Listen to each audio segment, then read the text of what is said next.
meu povo, bem-vindos ao canal. Faz um tempo que eu não apareço aqui, o pessoal vai estranhar. Faz um tempo que eu não... Faz uns 3 meses, mas o canal teve bastante inscrito nesse período, fiquei até surpreendido. A ideia é que esse ano eu volte a publicar mais, porque eu estava em 3 empregos em faculdade de noite, então você sabe que a gente falta pouco para se inscrever aí numa instituição de saúde mental, né? Mas a ideia é voltar e para oficializar o retorno do canal, que é um canal meio anárquico mesmo, trouxe o já conhecido, famoso Leonardo, já esteve aqui com a gente discutindo aí os acontecimentos de 2023. Agora a gente vai, já estamos em 2025, claro, vamos discutir os acontecimentos de 2024 em retrospectiva, dando nossas opiniões, que vocês sabem que são sempre maravilhosas, esperadíssimas, sempre preciosas. Então, irremediável. sentem, relaxem, tem que escutar como um podcast, né? Colocar o fone assim, vai lavar uma tentar louça, curtir a experiência, curtir. Fone. Se tudo der certo, a gente lança também como podcast. Exato, né? exato. Só o áudio. Fica aí como um teste. Discussão, né? Já é um primeiro teste. Exato. E agora? O que a gente vai falar de hoje? A gente dividiu em blocos temáticos. Na verdade, o Léo fez uma divisão incrível, né? Pegou assim os temas, pauta. Fez uma pauta sensacional, já está contratado. Assunto em pauta. Assunto em pauta. E ele vai falar os assuntos, a gente vai discutindo por blocos e de uma maneira um pouco retrospectiva. Vamos falar de tudo? Vamos falar de tudo que dá, né? De tudo que der, quer dizer, resumão. aí alguém vai falar, pô, mas vocês não lembraram que lá no interior do Cazaquistão, no dia 7 de outubro, morreu 2 cabras. Então, não é tudo, né, pô? A gente vai falar o que a gente conseguiu, o que a gente lembrar, o que a gente achou mais importante. Se alguma coisa muito importante a gente deixou de fora, aí é por burrice mesmo, né? Tudo que a gente lembrou que a gente não quis falar, a gente aí pode ser. Bem, pode ser, pode acontecer. Até porque teve assuntos que vão ficar meio mastigados. Que a gente já falou muito e continua, né? É porque as coisas vão como um efeito dominó, né? Uma coisa leva a outra, e a gente vai falar da política internacional 2025. Detalhe aqui, assuntos nacionais a gente deixou um pouco de fora. A gente vai fazer um outro falou aqui no Brasil, sim, que é mais voltado à política internacional. Claro, o Brasil aparece, porque o Brasil, é o nosso ponto de vista, pareça, faz parte do mundo. Faz, né? Mas o tem gente que política internacional. Tem gente que acha que não. Mas faz. Então vamos começar por manda bala, bola máquina aqui. Nossos vizinhos. América do Sul. América do Sul e Latina, né? Os mais do Sul. América do Sul, América Latina em geral, né? Começa com Milei. Começa com Milei, que no dia 1º de julho visitou o Bolsonaro. Na verdade, o Milei, ele começou o governo dele. Você fala isso, aí já me dá vontade de falar política nacional. Olha que cagada. Eu já tô aqui me tremendo, falando que esse Bolsonaro maldito vai ser preso, desgraçado. Mas aí pode comentar. A Argentina também está aqui do lado, né? Nosso vizinho aqui. Isso aí. E o Milei está terminando agora um ano de governo, né? Um ano de governo. Está sendo celebrado aí pelos mercados. Um ano de governo, né? Um ano de governo. Um ano só. Na verdade, você viu as projeções do crescimento da economia argentina? Melhoraram muito. Foi 3, agora. Melhorou muito quando? Essa é a questão, né? Porque os jornais inteiros do Brasil, principalmente aqueles mais ligados a essa propaganda, desse modelo econômico, propagaram a ideia de que houve um crescimento gigantesco na Argentina. Sim. Porque eles estão... Eu não vi nenhum jornal dizer diferente disso. Nas manchetes, no título. A Argentina cresce 3,7, 3,9, não me lembro. 3 ponto alguma coisa por cento. Todas. Isso é a projeção do trimestre. Do trimestre. Quer dizer, se você pegar o saldo do ano, é negativo o crescimento argentino. Nos 2 primeiros foi negativo, e a soma, né, vai dar um crescimento negativo. Mas o Milei ele já se elegeu falando que ele ia entrar trazendo medidas drásticas para a economia argentina. Não cumpriu todas ainda, mas desde o início ele teve esse discurso de que seria um momento de choque, que seria dolorido.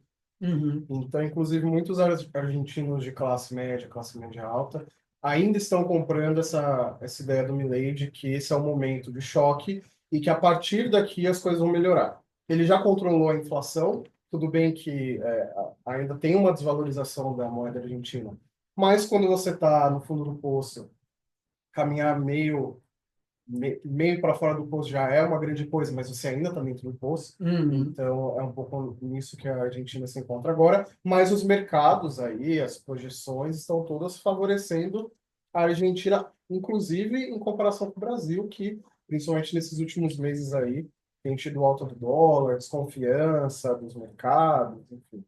Isso é algo que a gente pode abordar depois na parte do Brasil, mas é interessante notar como os países latino-americanos, em geral, acabaram se tornando, por conta da hiperinflação, reféns históricos do dólar, como o mundo inteiro é. Mas os nossos planos econômicos que buscaram algum tipo de salvação econômica, de controle inflacionário, foram sempre planos econômicos que tinham em vista a formação de reservas nacional em dólar, né?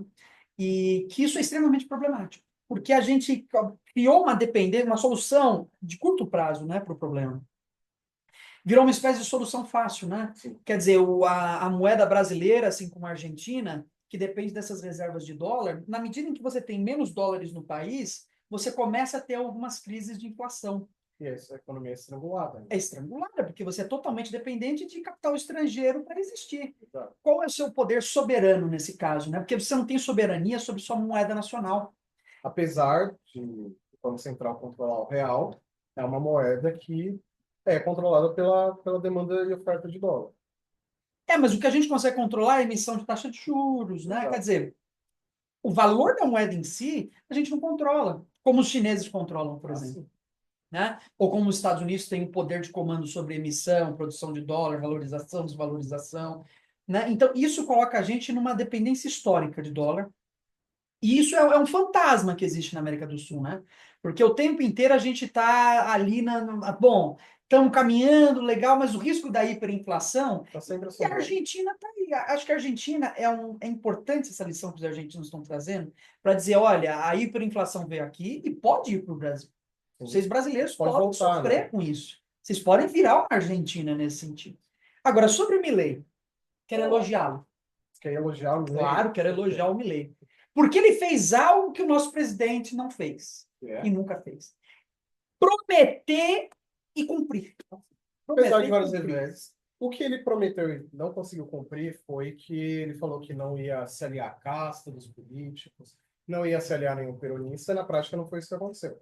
Ele teve que se aliar porque não tem jeito. Não tem jeito, você tem que fazer conciliações quando você está no cargo como presidente. Né? E agora, teve também outras coisas que ele ainda não teve oportunidade de fazer, como a total dolarização da economia. E vamos ver o que ele... Mas sabe o que eu achei interessante? Porque é o seguinte, o Milei, e isso é algo característico que a gente tem acompanhado nos movimentos de extrema-direita no mundo, eles vêm com uma pauta e eles, de fato, aplicam essa pauta. Então, por exemplo, no caso da Argentina, eu achei que o governo Milei, que é desastroso, horrível, né? Mas, pelo menos, o que prometeu, tentou efetivar. Por exemplo, quando o Milei foi, de fato, se tornou presidente da Argentina, o seu projeto econômico trouxe 600 pautas econômicas para o Congresso. Tal do super pacotão. Super pacotão de pautas de transformação econômica. Lei ônibus. Vixe, um monte de coisa. Então, isso eu acho admirável. Porque isso eu não vejo sendo feito aqui no Brasil. E acho que o presidente Lula tem responsabilidade sobre isso. Capacidade de se propor a algo. E sabendo que o que ele propôs, acho que foi aprovado um terço. Não foi quase nada aprovado, mas propôs. Essa é a questão. Propôs levar ao Congresso. E a população vê como esse discurso está articulado com uma prática de efetivar, pelo menos tentar efetivar certas políticas. E ele é muito ideológico, né? Ele anda, muitas vezes, até em reuniões com outros presidentes, ele anda ali com livros de pessoas da escola austríaca, enfim, ele tem uma ideologia, ele não esconde isso de ninguém, ele tenta aplicar as coisas a partir da ideologia que ele sempre disse que teve, enfim, é fiel àquilo. Então, tudo que ele está fazendo, ele diz que vai fazer, enfim, nesse sentido, é algo a se reconhecer. Mas voltando para as notícias, Guilherme, porque no dia 3 de julho, ou seja, 3 dias depois dele visitar o Bolsonaro, a Argentina não participou de um encontro do Mercosul. Então, reiterando também essa coisa que ele tem, que ele também disse que ia fazer, não vou comercializar com a China, não vou comercializar com o Brasil. Na prática, ele comercializa com a China, por exemplo, não tem como não. Né? Mas, ao mesmo tempo, ele se recusa a participar, por exemplo, do Mercosul. Então, fica essa coisa cheia de dúvidas ali. Mas é interessante porque o Bolsonaro ele acusava o Mercosul de ser um grupo ideológico comunista. E o Paulo Guedes também é na onda.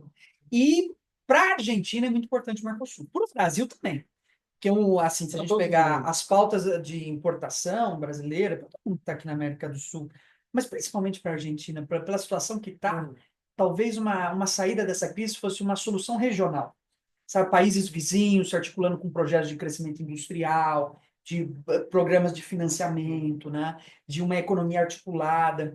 Então, é mais um resultado dessa política da extrema-direita, principalmente sul-americana, de enxergar o Mercosul como algo ideológico, né? É ideológico, claro, ideologia está em tudo, mas com uma ideologia de extrema esquerda.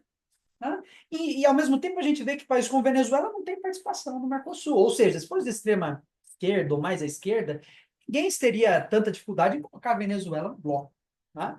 Mas é interessante a gente notar como essa não participação já indica uma série de movimentos que a gente já viu aqui no Brasil. Exato. Era engraçado que até um tempo atrás a gente tinha o Bolsonaro como presidente do Brasil, que é da ala mileísta, ou Milei é da área bolsonarista, e ao mesmo tempo a gente tinha o Fernandes na Argentina, que é da esquerda, e você tinha uma situação contrária, quer dizer, o presidente argentino querendo alavancar o Mercosul e o brasileiro falando, não, isso é ideológico, e agora inverteu, porque a gente tem o Lula no Brasil, alavancando o Mercosul, e o Milei na Argentina falando, não, isso é ideológico, não vou participar. Então, alternância de poder. Forçando, né? também a decisão argentina de não ter entrado para o BRICS. Uhum. Né? Porque a gente vê aí para o BRICS que a maioria dos países convidados entraram e a Argentina falou, não, eu não quero fazer parte disso. Né? Então, Enquanto nessa tantos países pediram para entrar, bateram nas portas do BRICS, né? Principalmente países ali do mundo árabe, né? Falaram, por favor, deixa a gente entrar, né? Até o BRICS se tornando, sendo visto muitas vezes como uma espécie de bloco anti Estados Unidos e de fato Europa, né? né? Se formando como um bloco mais de países mais alinhados à Rússia, à China, que coloca o Brasil na sinuca de bico, porque o Brasil não quer ser um país aliado à China ou à Rússia, quer ser um país justamente mediador entre esses dois mundos, né? O Então, Brasil acaba se tornando uma peça-chave, porque é a ponte na América, né?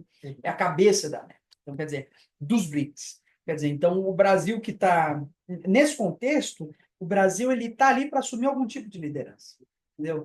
E é uma liderança que vai ser disputada pelo BRICS de um lado e pelos Estados Unidos do outro. Então, os interesses nunca poderiam ter sido maiores em relação ao Brasil do que são hoje, porque é a disputa pelo quintal, de fato, dos americanos. Então, consolidar sua hegemonia no Brasil é, de certa forma, consolidar uma projeção de poder na América, né? Quer dizer, o país que teria condição de enfrentar os Estados Unidos hegemonicamente nesse continente seria o Brasil. Não seria nem o Canadá. Né? O Canadá não tem toda essa pompa como tem o Brasil. O Brasil tem muito mais influência regional do que politicamente tem muito mais. Quer dizer, diplomaticamente, anos-luz. O Brasil, ao longo do ano inteiro, e até parte pela omissão do Milei nesse sentido, o Brasil acaba se tornando a principal influência, até porque sempre teve uma certa disputa entre Brasil e Argentina, quando vai nessas disputas diplomáticas fora dos países, né, fora da América, principalmente, quem que vai ser o grande representante da América do Sul? A Argentina ou o Brasil? E com a atitude do Milei, o Brasil ganha mais espaço para ter esse tipo de protagonismo. E o Brasil foi o grande protagonista da região durante todo esse ano. Acho que soube aproveitar essa janela de oportunidade, de fato, soube. Ainda mais com o Lula no poder, que sempre teve a retórica justamente de integração e de fazer o Brasil ter esse protagonismo de grande porta-voz da América do Sul. Exatamente. Seguindo para as notícias, então, porque 5 dias depois que a Argentina não participou do encontro do Mercosul, a Bolívia entrou para o Mercosul, e aí até no meio de uma certa crise, mas que foi uma coisa um pouco estranha, de uma certa tentativa de golpe de Estado, que não foi exatamente uma coisa tão articulada, né? Pelo que parece foi... Parece que foi de última hora, de improviso. O que eu ouvi foi que foi uma coisa de um general que teve um disparate, falou, eu vou pegar os meus soldados, eu vou marchar em direção ao Palácio ao Presidencial. palácio, e quem quiser vir comigo, a gente vai tomar o poder, e ele foi sozinho.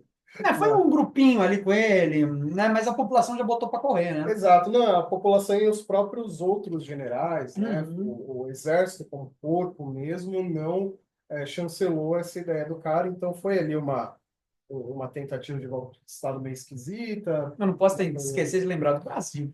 Puta, é difícil, né? A mesma coisa agora a gente vê o Braga Neto sendo preso, né? O general, e mostrando, né, essa dinâmica nos países latino-americanos, onde você tem ali uma questão com o exército, você tem divisões ali dentro que muitas vezes geram problemas na soberania, né? Uma parte do exército apoia grupos hegemônicos internacionais, outros não, interesses um pouco ali restritos. Então, claro que no caso da Bolívia, o que há de grande interesse, né? Interessante lembrar que o geógrafo, né, o Halford Mackinder, criou a teoria do Heartland, né, na teoria de que você tem um coração continental extremamente protegido, cercado por barreiras físicas, uma fortaleza mundial, né? Acho que o Mackinder tem muita coisa ali que a gente pode jogar fora, mas tem questões ali interessantes que a gente pode se apropriar. Dessa teoria do Mackinder, muitos geógrafos colocaram que existiria um segundo Heartland, que seria na América do Sul, cujo principal centro seria a Bolívia. Né? A Bolívia, naquela região ali de intersecção com o Brasil, o coração da América do Sul poderia ser uma espécie de fortaleza também mundial. Então, é uma área estratégica. Os Estados Unidos sabem que a Bolívia é extremamente estratégica. E a questão dos recursos naturais. Né? O lítio da Bolívia, que é um recurso aí, principalmente para a indústria de semicondutores, que está sendo aí a grande disputa no século XXI entre China e Estados Unidos. Então, a gente não pode deixar de colocar também esses aspectos geopolíticos que influenciam essas tomadas de decisão. Porque a gente está numa situação global onde realmente é a continuação de uma guerra fria, né? Continuação de uma guerra fria. Então, a gente vê cada vez mais, se a gente olhar do ano passado para esse, as tensões aumentaram. Né? O vídeo do ano passado que a gente comentou para esse está pior ainda agora. Para a gente ver, agora a Coreia do Norte enviou 11 mil soldados para lutar no fronte na Ucrânia, está participando. Queima a pauta. Não, vamos chegar lá. Mas, enfim, coisa está esquentando. Manda lá, manda. Vamos lá. Bom, no dia 11 de setembro, Data boa. não foi lembrado o ataque das Torres Gêmeas, não foi lembrado do golpe de Estado no Chile, foi morrer o Alberto Fujimori, ex-presidente do Peru, e foi decretada a prisão por violação de direitos humanos, então o sei, nunca foi preso, mas aí creio que muitas pessoas ficaram aliviadas com essa notícia, Você porque... sabe que eu posso ser cancelado, porque eu falei data boa, é bom lembrar que eu estou sendo irônico, tá? E 11 de setembro é uma, é uma data interessante. Nunca acontece. Mas pelo menos essa foi uma notícia que... 11 de setembro de dá um 73 foi a invasão do Chile, né? Golpe de Estado do Chile. 11 Data de setembro, ruim. data ruim. 11 de setembro de 2001 foi o ataque a Torres Gêmeas, data ruim também, claro. 11 de setembro de 2023, morte... 24. Morte de um grande... Vamos respeitar aí os familiares. Não tem muito respeito, não. Morte de um dos maiores ditadores sanguinários da América do Sul, né, da América do Sul. Fujimori que esterilizou à força centenas de milhares, né, milhares de mulheres no Peru, né, numa ditadura ali sanguinária. Né? Então, filha dele continuou disputando eleições. Continua até hoje ativa politicamente. E quem ganhou, não me lembro o nome do outro candidato. Pinheira, não me lembro qual era o nome dele. Pinheira. Alguma coisa assim. Ele ganhou as eleições, né, no lugar dela, com muita sorte. Houveram, não existe, houve tentativas de golpe de Estado para derrubar o presidente eleito. Muitos apoiantes, né, muitos apoiadores que vieram dessa ala da filha do Fujimori, né, que mostra também que o palco na América do Sul é um palco extremamente conturbado, extremamente turbulento. E voltando... E só mais uma coisa interessante falar, que na época, acho que era Pinheira, não me lembro, gente, se eu estiver errado, vocês me corrigem aí.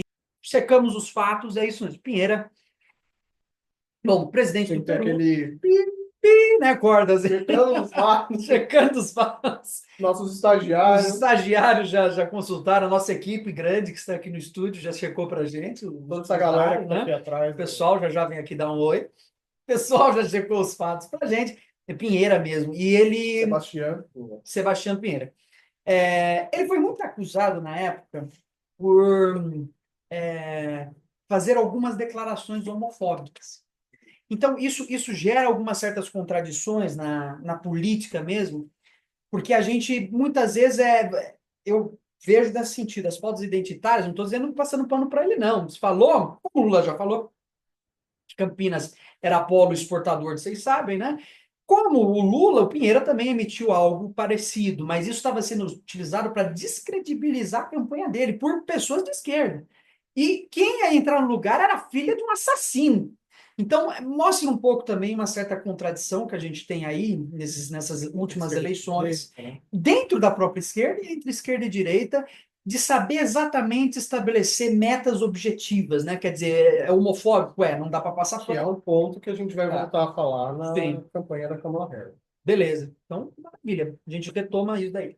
Bom, agora vindo para a notícia mais importante do vídeo de hoje, já que fala do país mais importante do mundo, que é o Uruguai.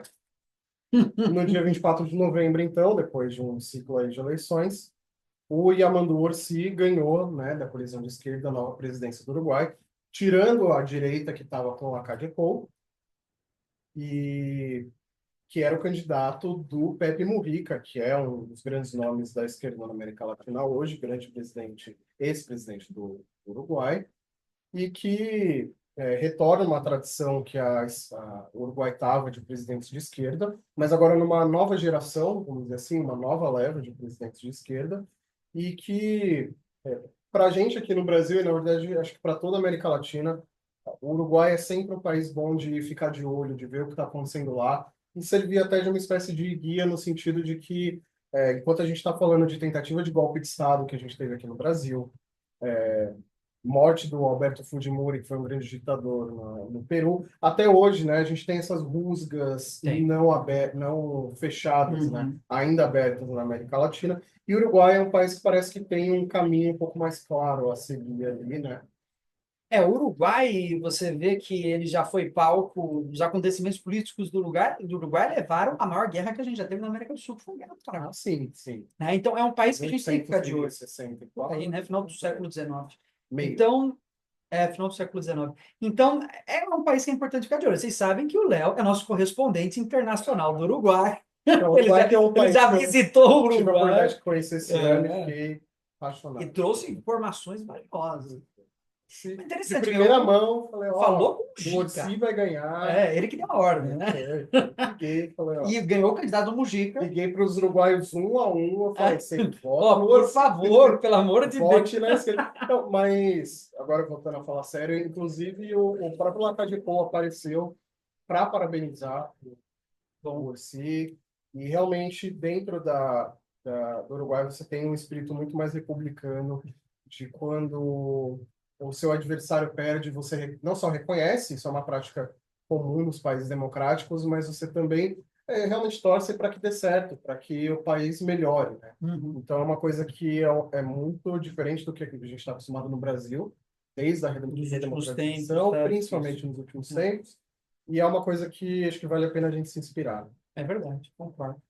E aí, seguindo, acho que a grande notícia do final do ano na América Latina foi, no dia 6 de dezembro, finalmente saiu o acordo Mercosul-União Europeia. Saiu um pouco deixando todo mundo de surpresa, né? Porque o papo era que não ia sair esse acordo agora, já estava uma coisa que vai, não vai, congelado. A gente teve a questão também no Brasil do boicote ao Carrefour, né, que revelou um pouco das tensões do acordo Mercosul, já que, né, grande opositor, né, a grande opositora do acordo União Europeia-Mercosul era a França. A França tem toda uma tradição de produção local, de pecuária, produção agrícola e pecuária, que rivaliza do Brasil dentro da Europa, e eles não queriam de jeito nenhum produtos brasileiros, né, agropecuários, entrando lá dentro, então eles sempre foram muito contra, né? Sempre. E o Macron, bem antes dessa reunião do dia 6 de dezembro, já tinha lhe dado indício que não vai rolar, e como a França é o maior país da Europa ocidental, né, e é um gigante politicamente, estava se desenhando que não ia rolar. Mas a van der Leyen, né, presidente da Europa, ela surpreendeu todo mundo. O próprio Milei apareceu nesse dia, meio a contragosto, dava para ver. Então, ele só chegou, tirou a foto, foi embora. Mas aconteceu. Agora tem uma série de processos que ainda vão acontecer. Sim, claro. Não é assim, assina, no dia seguinte a gente está, né, com o euro despencando, não é? Mas prognóstico aí. Acho um saldo positivo para a agricultura brasileira, só que a gente tem que também pensar na necessidade da elaboração no Brasil, né? Algo que nos falta falta muito, é difícil ser brasileiro, né? Mas falta muito um projeto nacional de desenvolvimento. Ah, sim. Né? A gente ainda, são conquistas a serem comemoradas, claro, mas fundamentalmente isso está estimulando a nossa agricultura de exportação. Exato. Tá? E valorizando um certo consumo dos produtos europeus, beleza. Agora, a gente precisa de um projeto desenvolvimentista que também pense na nossa indústria, né? Quer dizer, a gente continua ainda refém desses tipos de acordo, que são bons, de fato, só que seria um acordo bom se ele tivesse no interior de um projeto, entendeu? É um acordo ótimo, maravilhoso, se você fala, bom, está valorizando a agricultura, mas você tem outros setores estratégicos em desenvolvimento. Então, assim, é aquele perigo de você se especializar num tipo de produção, né? Só num setor da economia, o setor primário, que de fato não é o setor que tem maior preponderância nas pautas de exportação brasileira. 49, 47% é do setor primário, o restante é tudo do secundário, um pouquinho do terciário, que nas pautas de importação não aparece tanto. Então, nessa chave decisiva de acordos de economia internacional, né, de exportação e importação, a indústria é o mais relevante. Não há discussão. Indústria de ponta tecnológica. E o Brasil, se não pegar a onda, porque é muito bom esse investimento para que a gente utilize esse capital para o desenvolvimento industrial, para pesquisa em tecnologia. Se não, é só mais um acordo que favorece uma série de empresas agroexportadoras, não sobe nada, não distribui renda, não melhora a vida de ninguém, enriquece quem gera rico. Não gera emprego, porque, inclusive, essa agricultura exportadora é mecanizada. Então, é um problema, gera esse tipo de contradição que é importante a gente pensar. Mas é uma boa notícia. Claro, tem que ser pensado. Porque, só finalizando, o setor agropecuário brasileiro, apesar, e eu sou economista, hein? A gente fala que tem que reforma agrária, beleza, mas é um setor estratégico, certo? A gente não pode chegar e falar, bom, uma coisa é fazer a reforma agrária, outra coisa é jogar a tecnologia agrícola que a gente tem no lixo. Sim. Então, é um setor que desenvolve, um dos principais a desenvolver, junto com o Embrapa, claro, a tecnologia no Brasil. Então, a gente tem que valorizar esse setor, não tem como escapar. Bom, eu não sou comunista, então estou à vontade para ir para o próximo bloco. Estou à vontade para ir para o próximo bloco, porque agora a gente vai começar a falar de Venezuela, onde entre julho e agosto a gente teve eleições e o negócio foi complicado. Várias tensões já vinham sido estabelecidas antes das eleições. Então, a gente tem, por exemplo, no dia 24 de julho, o Maduro criticando o Lula, dizendo que o sistema eleitoral brasileiro não é confiável, né, e disse que aqueles preocupados com um banho de sangue que tomem um chá de camomila. Isso depois já de umas rusgas, né? O Maduro tinha dito que se ele não ganhasse seria um banho de sangue, e aí o Lula falou, não, em democracia não tem banho de sangue. Você não ganha, você aceita e disputa de novo depois. E aí teve esse ponto culminante onde o Maduro critica o sistema eleitoral brasileiro que, né, isso num contexto onde o bolsonarismo já tinha atacado o sistema eleitoral. A gente descobriu esse ano, a gente pode falar todas as letras. Teve uma tentativa de golpe de Estado que passou por colocar em xeque as eleições, o sistema eleitoral brasileiro, e você tem um presidente vizinho do Brasil falando que o sistema eleitoral brasileiro não é confiável. Isso não pode ser tolerado de nenhuma forma. Sim. É algo vergonhoso, não só para a Venezuela, mas para todo o contexto da América Latina que a gente está. Isso foi o início, isso daí foi 24 de julho, né? Isso foi o início do desentendimento. Já vinha um pouco ruim, mas daí falou, oficializou, ó, tem um desentendimento entre Brasil e Venezuela, né? E daí para frente vem uma série de outras questões que vão surgindo, né? O que mais que a gente teve? Bom, aí no dia 28, isso que a gente estava falando até ali, dia 24 e 25. No dia 28 são as eleições. Teve uma série de desconfiança de como foi esse processo, várias faltas de transparência ocorreram, a gente vai falar um pouco mais disso. Mas no dia seguinte, o Maduro vem a notícia, né, de que o Maduro é eleito com 51,29% dos votos, né, supostamente eleito, vamos colocar assim, e a oposição do Edmundo Gonzalez fica com 44,2%, né, ou seja, estabelecendo uma suposta vitória do Maduro. Por que dizendo suposta? Quer dizer que ele não ganhou? Quer dizer que o Gonzalez ganhou? Ou ele ganhou? Não dá para saber. É muito difícil, né? Não dá para saber, porque se você não tem transparência nas eleições... Você não tem como saber. Pode ser que ele... Há um indício, porque se há falta de transparência, algo não está nos eixos, né? Nesse caso, eu tendo a ver que o governo Maduro realmente tem faltado ali com um certo compromisso democrático, de fato, né? Já há Então, muito tempo, né? Mas acho que esse ano, assim, sempre teve, principalmente uma parte da esquerda, tentando defender que é uma democracia eu vou ser diferente, sincero, né? quando começou todo esse problema, eu defendi Maduro.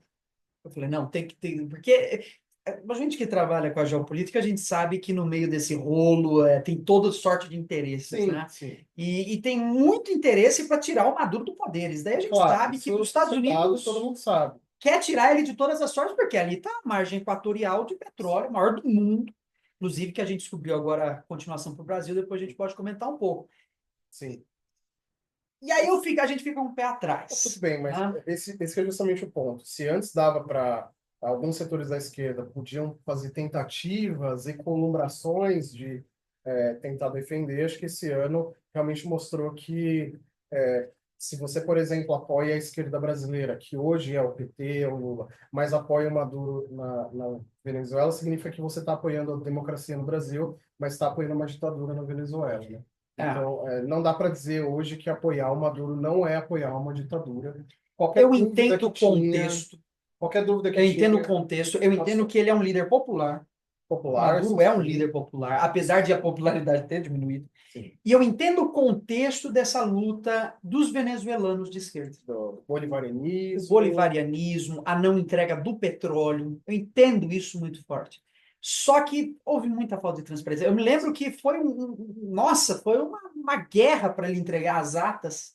e ele nunca E ele não entregou entregou, e aí a completamente, oposição disse né? que conseguiu, e aí depois ele apresentou outras atas E aí depois de um fica essa tempo. coisa nebulosa, né? Tanto que no dia 30, ou seja, no dia seguinte ao estabelecimento do Maduro como vencedor, você teve grandes protestos na capital, derrubaram uma estátua do Hugo Chávez, mostrando que a insatisfação é para além do Maduro, mas para o próprio chavismo, Uhum. né? E muitos comentaristas, até de esquerda, dizem que o Maduro está destruindo o chavismo por conta disso, né?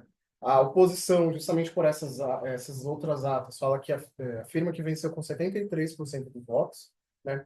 E alguns dias depois ali, vários observadores nacionais foram impedidos de entrar no país, ou então foram expulsos. Teve um caso, eu não vou lembrar agora de qual órgão observacional que foi, que eles comentaram que eles geralmente vão e divulgam os resultados no próprio país. No caso venezuelano, eles fugiram do país e só divulgaram as suas suspeitas de que realmente não foi um processo democrático quando eles tinham saído do país porque eles falaram, estávamos com medo de Uhum. divulgar os resultados e acontecer alguma coisa com a gente. Então, Então, assim, para quem não sabe, é comum que quando você tem uma eleição democrática no país, você chame órgãos de outros países e fala, sim. olha, vem aqui Na ver verdade, como é a até para eleição. garantir que é democrático, Exato. você precisa ter a Então, ONU, membros ali de outros países observando, e né? órgãos até privados, né? Órgãos que privados no sentido de ONGs, né? Que estão ali para realmente verificar. O Brasil faz isso, então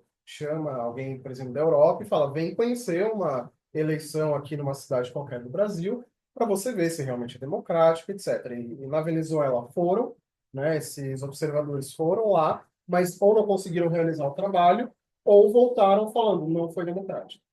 Isso é algo generalizado, não foi algo Não foi só nos Estados isolado, Unidos, não, foi generalizado, então por isso que eu tudo digo já dá um que, indício, né? exato, não, é muito difícil hoje você dizer que a Venezuela é qualquer tipo de democracia que seja, Uhum. Tá. porque existe muita discussão de que existem democracias diferentes, enfim, é um assunto que a gente não Seria precisa muito entrar, fácil você mostrar mas, que é, não é? exato, na verdade não é uma questão de você ter regras diferentes. É você não estar seguindo as regras que você mesmo se propôs a cumprir. Exatamente, as atas não foram Então, entregues, né? Então, bom, exatamente. nessa esteira ainda, no dia 11 de agosto, os Estados Unidos oferecem um perdão político a Maduro, caso ele reconhecesse a vitória do González, o que obviamente não aconteceu. E no dia 23, as Forças Armadas da Venezuela reconhecem o Maduro como presidente. Isso é importante porque Isso até é muito interessante, né? Porque geralmente, na América do Sul, onde as Forças Armadas geralmente são extremamente relacionadas a esses poderes são ocidentais, políticos tal, também, e né? com interesses muito próprios, a Venezuela conseguiu organizar dentro dos militares um círculo ideológico bolivarianista muito forte. Sim. Não, uma questão E é interessante. importante falar que hoje a Venezuela é uma ditadura que acontece com o chancela dos militares. Dá para dizer que Sim, seria não, mas uma ditadura militar, né? Sim, sim. Então, Eu até acho que ela tem um respaldo popular. Eu acho que ela tem. É menor, algum respaldo é popular ela tem. menor do que Mas 50%, mas tem uma existe algo parcela ali da que população realmente é que não abre a bolivariana. mão daqueles valores, e são valores importantes. Essa é a questão. Acho que o Maduro ele não pode manchar esses valores. Que é a crítica de Quer muitas dizer, os pessoas valores brasileiras. são muito importantes, o do bolivarianismo, o chavismo, muito importante. Aí você não pode pegar esses valores e falar, olha lá, ó, o que o Maduro está fazendo, bolivarianismo é uma porcaria. Aí já seria você dar um passo a mais. Você falar, bom, Maduro pisou na bola. Se democraticamente ele perdeu, passa a bola para o outro, né? São as regras, tem que É a respeitar. regra do jogo A que regra eles do jogo que ele se propôs a participar.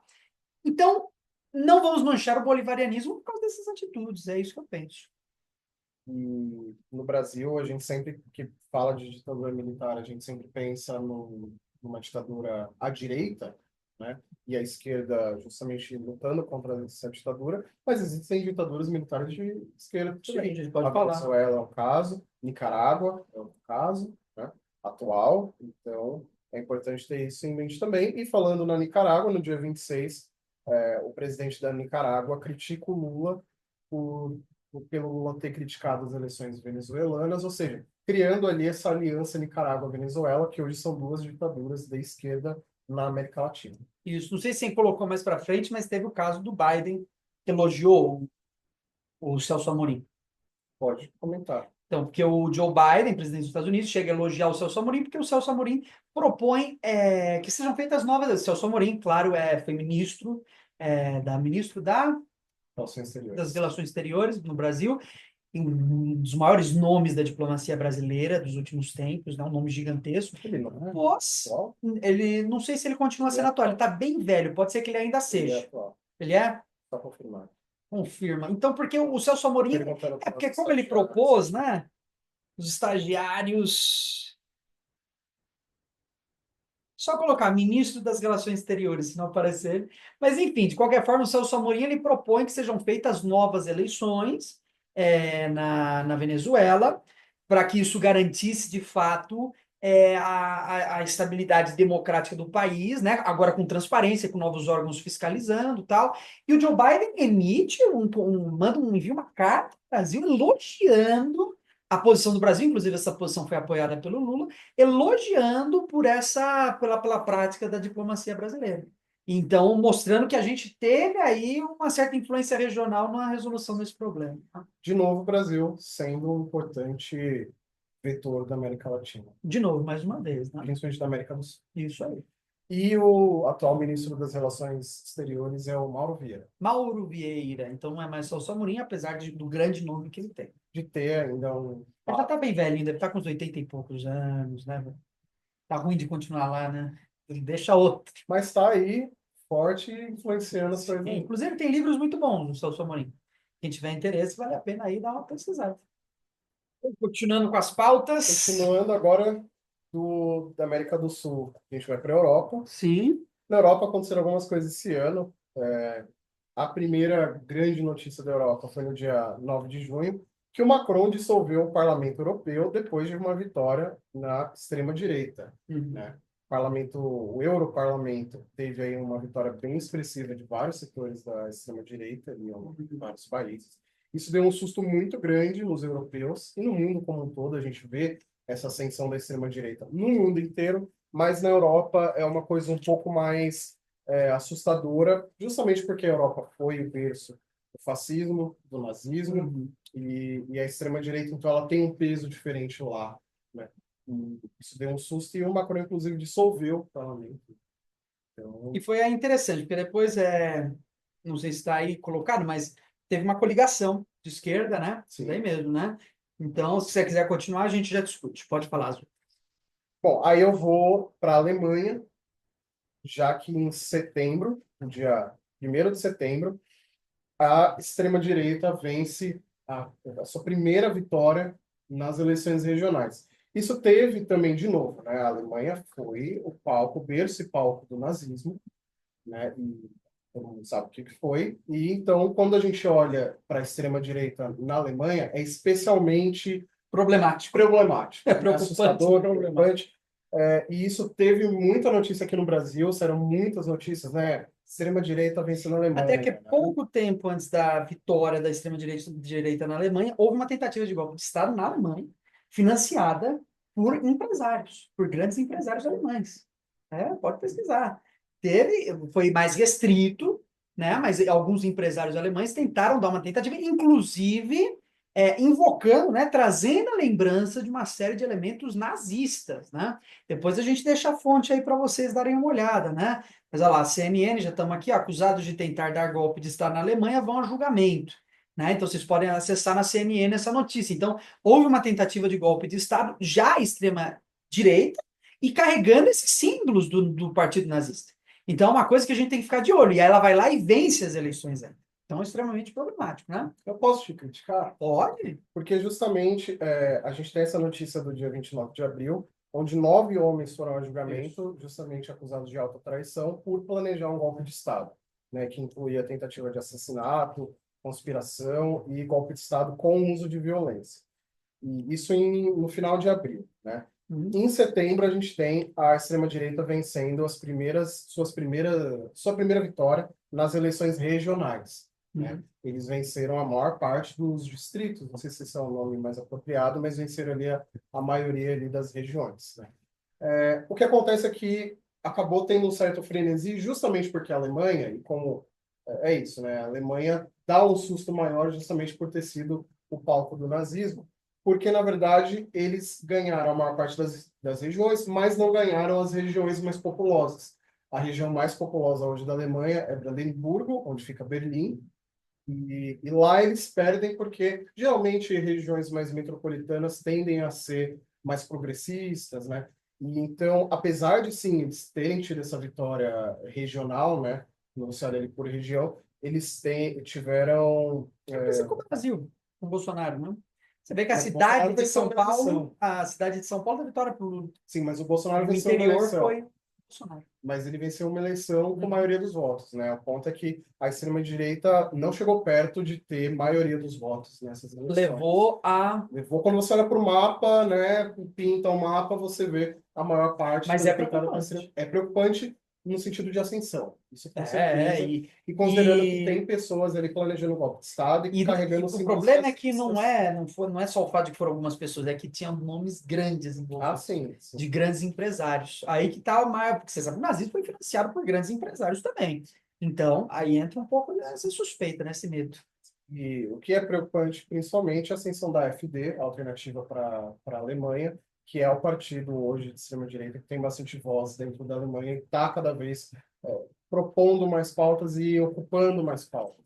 Então, é uma coisa para ficar de olho. E, continuando na Alemanha, agora, finalzinho do ano, dias atrás, no dia 27 de dezembro, já era algo prenunciado, não foi uma novidade, mas o parlamento foi dissolvido na Alemanha pelo Olaf Scholz, depois de uma série ali de rusgas ali, ele basicamente não conseguiu manter uma unidade no parlamento e foi obrigado a E dissolver. aí eu trago até uma Perdeu o outra governo. notícia importante que a gente não colocou. Foi o caso da Coreia do Sul, né? Que acho que não está aí. Porque na Coreia do Sul também foi dissolvido Ah, sim. o parlamento. O presidente da Coreia do Sul dissolveu. Ontem mesmo, e já estamos entrando em 2025, eu sei, mas é algo que começou em 2024. Foram tentar prender o ex-presidente da Coreia do Sul, né? E uma série de apoiadores e de militares ficaram em volta da casa dele, impedindo os policiais de efetuarem a prisão. Né? Ele declarou lei marcial, dissolveu o parlamento, só ele que manda, né? E foi impeachmentado por conta disso, né? Porque foi visto como algo inconstitucional. Mas mostra um conflito, que logo mais a gente pode também falar um pouco mais, que voltou a crescer, que é o conflito entre Coreia do Norte e Coreia do Sul. Está ficando uma zona mais militarizada e mais problemática. E só para finalizar a questão das eleições francesas, foi feita uma coligação de esquerda, isso no mesmo dia, né?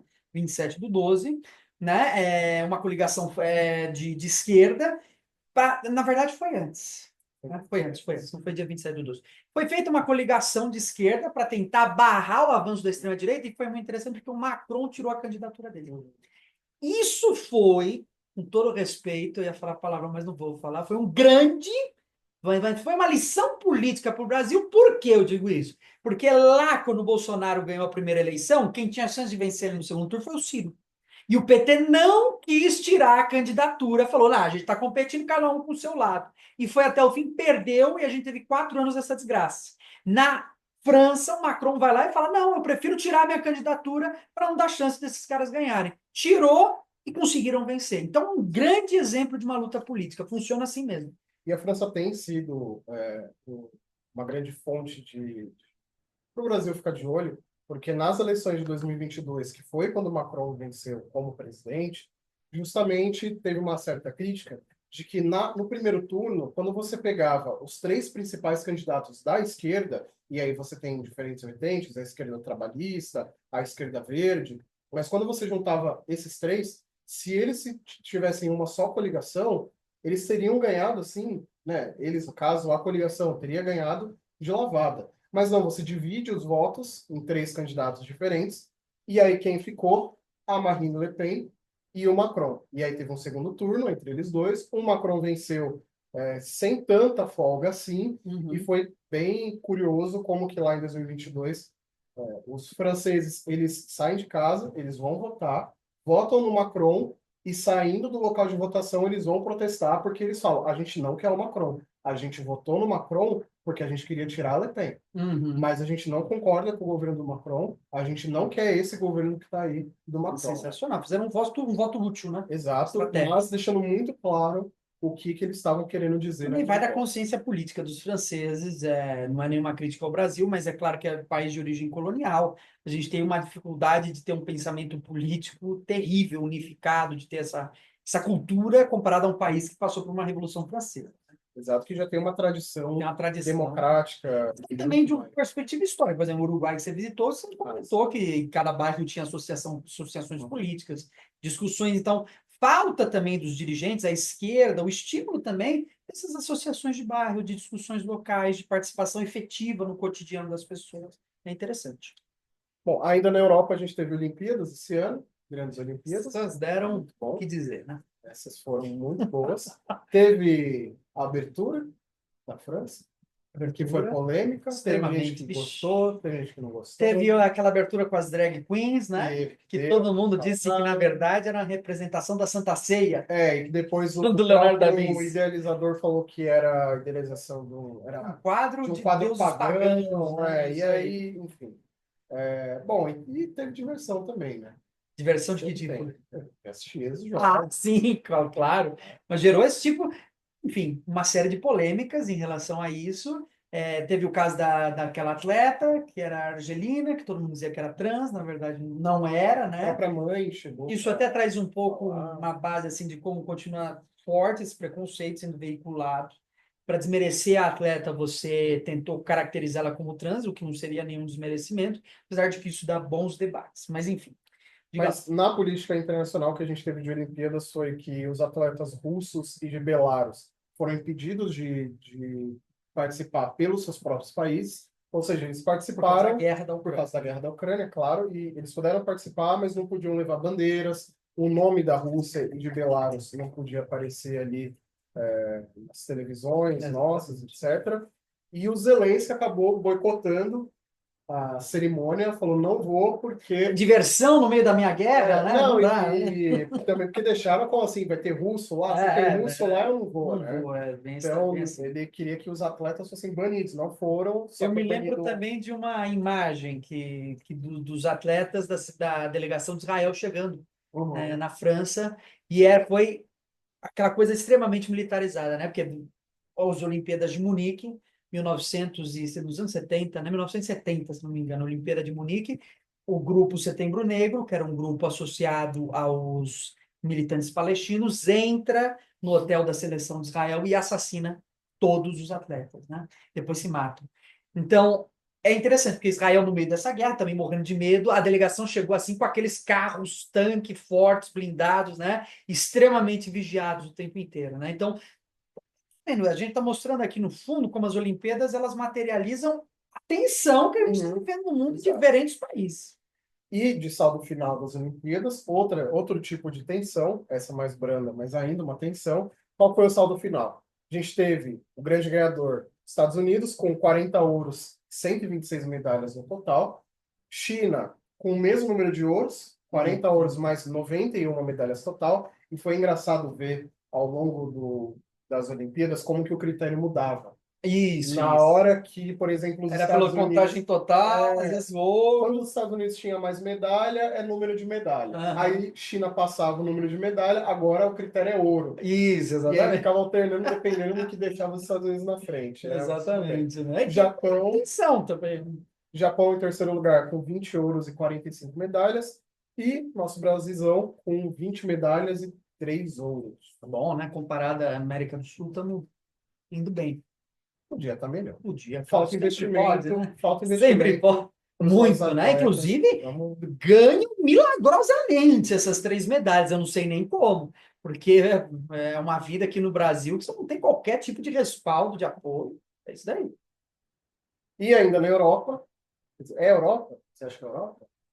São grandes Ucrânia. questões. Eu acho que a Europa nem existe. Imagina se me Ucrânia. pergunta isso, né? Há quem diga que é Europa, há quem diga que não é. Você Né? sabe que na Mas Primeira Guerra Mundial, os ingleses chamavam os alemães com apelido carinhoso, né? Hunos.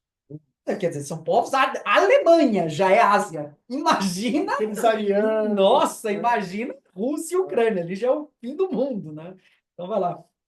Bom, guerra continua, infelizmente. Independente do viés político, guerra nunca é uma notícia boa. Mas o que a gente viu ao longo desse ano foi, primeiro do lado ucraniano, uma tensão constante na Ucrânia, né? Lembrando que a gente já tem o quê? 3 anos de conflito, né? Foi em 2021. Foi em fevereiro de 2021, então completaram aí Eu me lembro até hoje que estava durante o carnaval. 3 anos. Eu estava aqui em casa, madrugada, de repente veio a notícia: a Rússia acaba de invadir a Ucrânia. Foi durante o carnaval. E, assim, a Ucrânia foi apoiada esse tempo todo pela Europa e pelos Estados Unidos, com armas, armamentos, bombas, mísseis, etc. Mas tem uma coisa que ainda não se deu para a Ucrânia, e vamos ver como é que vai se desenrolar isso, que é soldado.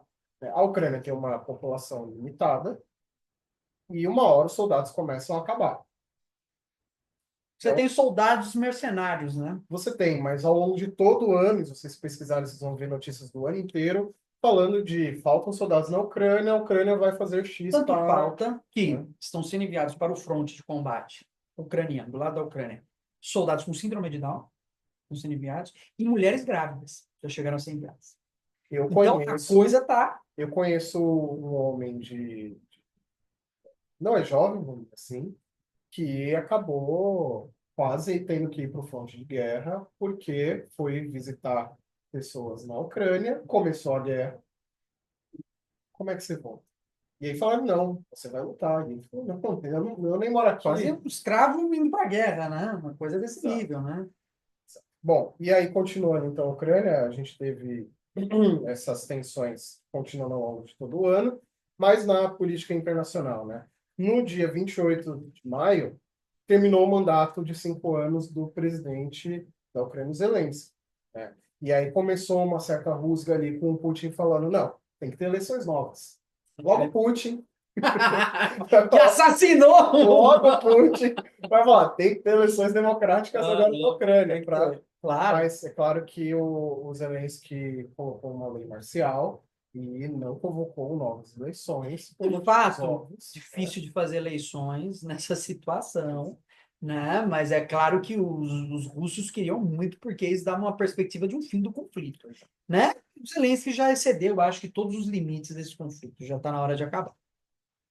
Bom, e aí, no dia 23 de agosto, o Modi, que é premier da Índia, a Índia que se coloca cada vez mais como grande mediador desse conflito, uma coisa que o Lula queria fazer quando ele assumiu a presidência, mas, assim, a relação do Lula e do Zelensky sempre foi péssima, péssima, péssima. Teve episódios, se eu não me engano, esse ano, do Lula marcar reunião com o Zelensky, o Lula chega e eles falam, não, o Zelensky teve que ir para outro lugar, ele não vem, então, assim, uma coisa que O Brasil, foi séria. pedido ao Brasil ajuda militar, inclusive na forma de armamento, o Brasil não deu. Não deu. Então, mandar em armamento, munição, o Brasil foi contra. Exato. Então, isso já criou conflito, né? E o Zelensky, então, ele não vê o Lula e o governo brasileiro nesse momento com bons olhos, e a Índia acabou se acendendo como esse grande mediador. Aí o Modi, que é premier da Índia, vai visitar a Ucrânia no dia 23, 23 de agosto, semanas depois de ver o Putin. Então, Ele passa na Rússia, passa um tempo e vai ver os Zelensky, então justamente mostrando esse jogo de cintura que Eu acho que a os Índia está russos tendo. esperavam mais pela Índia do que pelo Brasil, né? Você pega os analistas políticos russos, como Andrei Korib, das guerras híbridas, ele deixava claro que quem ia solucionar talvez esse conflito fosse o mod da Índia mesmo, não ia ter jeito. Então, e tá tomando, e a Índia é uma liderança estranha no BRICS, né? Porque a Índia, por exemplo, foi o único país dos BRICS que ficou do lado de Israel no conflito contra a Palestina, né? Porque o partido do Modi é extremamente contra muçulmanos, Sim. por causa daquele antigo conflito com o Paquistão, Inclusive Bangladesh, com tá? denúncias de violências Sim, cometidas por hindus contra hindus, muçulmanos, que fundamentalistas, a tá? vertente política do Modi acaba por vezes passando pano, uma Isso, coisa ali meio isso. esquisita. Então é uma liderança assim que, apesar de ser do BRICS, e que aí poderia levar uma Que não desconfiança da se dá bem com a Ucrânia, China, por outro lado, também tem quanto a conflito de China e a fronteira. Rússia muitas vezes se aliam, né, em questões econômicas, etc. A Índia e a China têm muito mais Tem desavenças de desavenças. De fronteira. fronteira teve, não tanto tempo atrás, até conflito armado, mas que Foi abafado, sim, né? Vamos que deixar. Mas vamos isso é uma comum naquela confusão fronteira, dar um ali. tiro para um lado, um tiro para o É outro, tudo e aí, de montanha, repente, tá bom, vamos deixar para lá. montanha, neve, vento, os Isso. caras ficam assim no vê, passam mais de frente, o cara já. Então. E aí teve, inclusive, com paus e pedras, coisa Isso, que não foi, isso, às vezes, isso. nem tiro, né? Exatamente. Mas Então é visto como uma isso é liderança complicado. capaz de sair um pouco do BRICS para fazer essa Sim. negociação.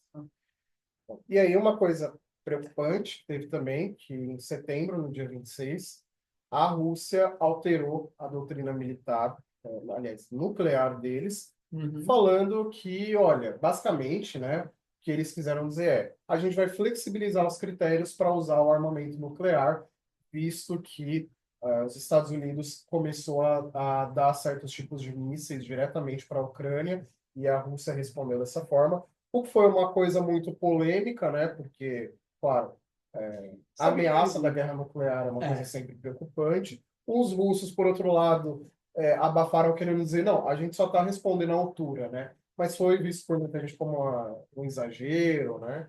você sabe que os Uma coisa russos bem nem preocupante. consideram a Ucrânia uma guerra. Assim, é Os uma russos chamam de operação especial. operação militar Uma especial. operação militar Inclusive, especial. quem chama de guerra, né? Um cidadão russo que chama de guerra, a gente tem notícias, inclusive, desse ano de gente que foi presa, Isso. ou pior, que de repente Quer cai dizer, da quer abafar janela um do pouco o prédio. negócio, mas que é o único país do mundo cuja doutrina atômica permite um ataque primário, quer dizer, ser o primeiro a atacar os Estados Unidos até então. Agora a Rússia também se deu esse luxo de falar, não, a gente pode usar como a gente quiser o nosso armamento, a gente não usa só em resposta ao ataque, mas a gente pode usar para o ataque. Então, assim, não fez nada do que os Estados Unidos já não faz, né? E, ao mesmo tempo, traz para a gente um pouco essa questão de como os conflitos no mundo estão sendo é, potencializados pelo armamento nuclear.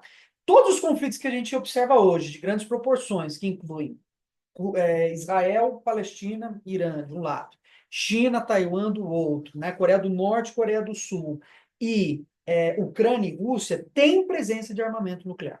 Então, é uma coisa assim que desperta aqueles anseios do apocalipse que todo mundo É sempre pensa. preocupante, É ultimamente. preocupante, mas é difícil de chegar a tanto, pelo menos até agora. Vamos ver, esperemos que você esteja certo. Sim, não, a China tem arma nuclear.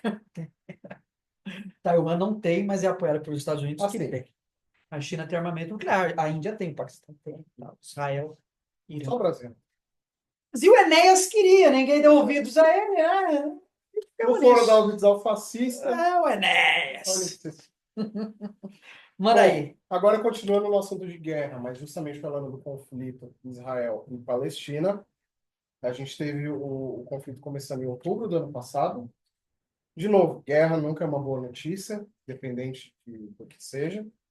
E esse ano a gente teve as tensões muito aumentadas ao longo do ano, principalmente ali pela metade, pelo meio ali do ano, meio para mais para a segunda metade do ano, justamente por uma série de, assim, já dava para chamar de excesso desde sempre o que Israel faz em relação à Palestina. Mas chegou a um ponto onde vertentes historicamente alinhadas aos governos de Israel chegaram a criticar o governo, a atuação de Israel como Estado, e principalmente o Netanyahu. Uhum. O Netanyahu, que a guerra começa justamente quando ele estava numa sinuca de bico, e a guerra mantém ele no poder. Justamente o Netanyahu, que tem sérias denúncias de corrupção, se ele sai da presidência e é julgado, ele vai preso. Então, você tem ainda esse componente aí para agravar a situação de Israel. No dia 21 de maio, o governo da França, do Emmanuel Macron, disse que apoiava uma eventual prisão do Netanyahu por crimes contra a humanidade, justamente pelos absurdos que aconteceram. Já acho que é inegável, a gente não pode negar o fato de que é um genocídio. É um genocídio assim, Né? Quer dizer, esse muito difícil falar que conflito não é. começou dia 7 de outubro de 2023. A gente tem 50 mil palestinos mortos, né? Contra 1.000 israelenses. Claro que eu não estou aqui dizendo que, olha, Israel não sofreu. Sofreu, 1.000 pessoas Claro, mortas, né? pessoas morreram, Mas você israelenses. vê que a diferença de poder é gigantesca, né? E que é uma limpeza étnica o que está sendo feito, Sim, né? Pensado dessa forma. existem setores do governo, e deixa claro que isso não é uma crítica a israelenses. A gente não está criticando o povo de Israel ou os judeus, a gente está criticando o Estado de Israel. Está Né? criticando principalmente O o governo. Netanyahu e setores do governo atual Isso, Likud, os que partidos de afirmam extrema-direita. abertamente que querem fazer limpezas com frases como do rio ao mar, enfim, trazendo uma ideia de limpeza mesmo. Expulsão daqueles povos. Expulsão. E, ao mesmo tempo que se mata o líder do Hamas no Irã, e ser no Irã é importante, você teve no dia 30 de setembro, tempo depois, ali, um mês depois, um ataque israelense no sul do Líbano que mata o líder do Fatah.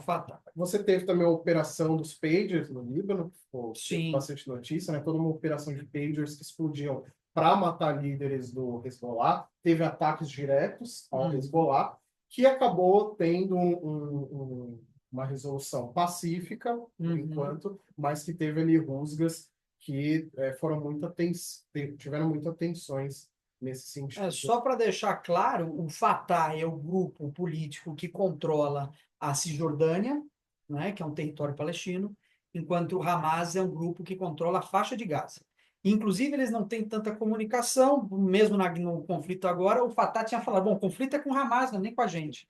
Então, assim, até eles estão um pouco achados. E sobre isso dos pagers, foi muito problemático. Que foi contra o Hezbollah. Foi contra o Hezbollah, que é um grupo libanês no sul do Líbano, apoiado pelo Irã, de orientação xiita, mas que faz ações junto com o Hamas e com o Fatah. E que tem mais capacidade militar que o próprio exército libanês. Isso, né? Tanto que ali é considerado uma zona autônoma, o sul do Líbano. O governo meio que nem se mete ali, né? É um grupo que é quase um segundo estado, né? Praticamente é isso. Não é só militar, eles têm uma série de outros braços ali, isso.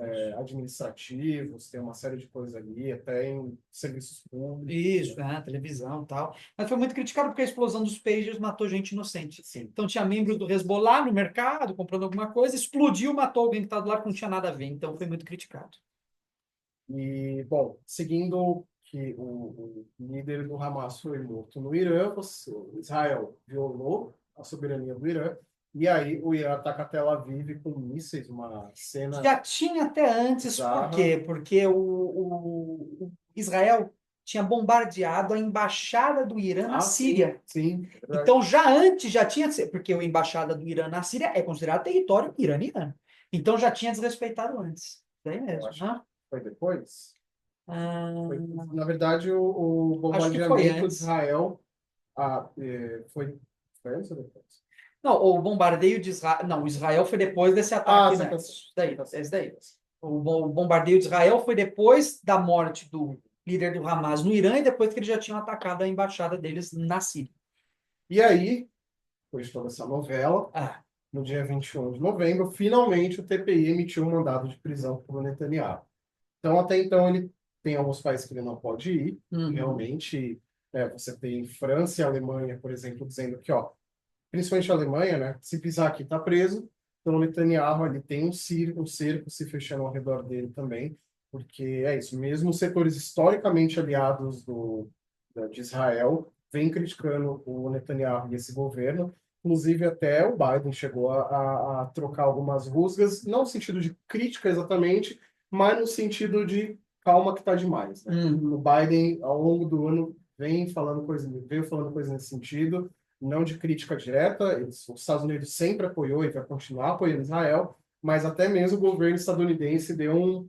Na verdade, os Estados Unidos ele faz muito uma questão propagandística. Se para a mídia ver lá o Biden e fala, não, é errado, democrata, né? é feio, não sei o quê. Presidente democrata. Eles estão mandando um porta-aviões. Então também tem um pouco essa incongruência. Mas no que o próprio presidente abertamente claro, fala, peso.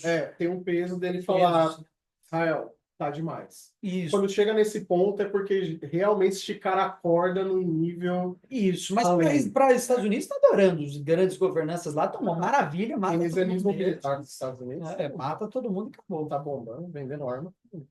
Bom, e no Irã ainda, mas no dia 20 de maio, ou seja, antes de tudo isso, morreu o presidente do Irã. O presidente do Irã, que não é exatamente o mandatário governamental como no Brasil, como na França, né? Presidente que tem uma posição muito mais cerimonial, né? Muito mais de representar o país perante o exterior, muito mais nesse sentido. Que é o Ayatollah, que tem o poder de fato, né? A liderança religiosa. Exato. Que é a liderança governamental. Isso, porque no mundo muçulmano, o direito é com base no Corão. Então as leis são fundamentadas em princípios religiosos. Existem escolas de direito do Corão. Então, uma delas é xiita e tem outras 4 sunitas. Então, eles sempre seguem esse princípio, é de fato um Estado teocrático. Né? Isso mesmo. E morreu numa situação estranha. Na fronteira com o Azerbaijão, numa situação estranhíssima. Muita gente falou que era o começo da Terceira Guerra Mundial. Sempre tem esse tipo. Não, isso daí sempre vai aparecer, né? Não necessariamente mas estranho. Na fronteira com o Azerbaijão, o Azerbaijão está em guerra com a Armênia, tem russos e americanos.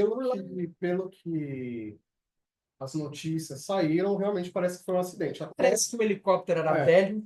Até onde a gente pode afirmar, foi realmente um acidente, apesar de muita desconfiança. Principalmente por ser do Irã. A gente é paranoico. A geopolítica ela tem estrutura paranoica. A gente sempre acha que tem alguém ali. E geralmente a paranoia se confirma. É pior ainda. Aí fica pior. A minha teoria da conspiração, mas aí o mundo... O pior é que se confirma. Essa sabe a diferença entre ficção e realidade? Qual é? É que a ficção faz sentido. É isso daí mesmo. Bom, na Síria, agora ainda em Oriente Médio, mas ali um pouco em outra região, caiu o regime do Bashar al-Assad quando ninguém estava esperando, né? Depois de quanto tempo? Desde 2013 que se fala. Isso a guerra na Síria está desde 2011. 2011. Ele já está desde antes no governo da Síria.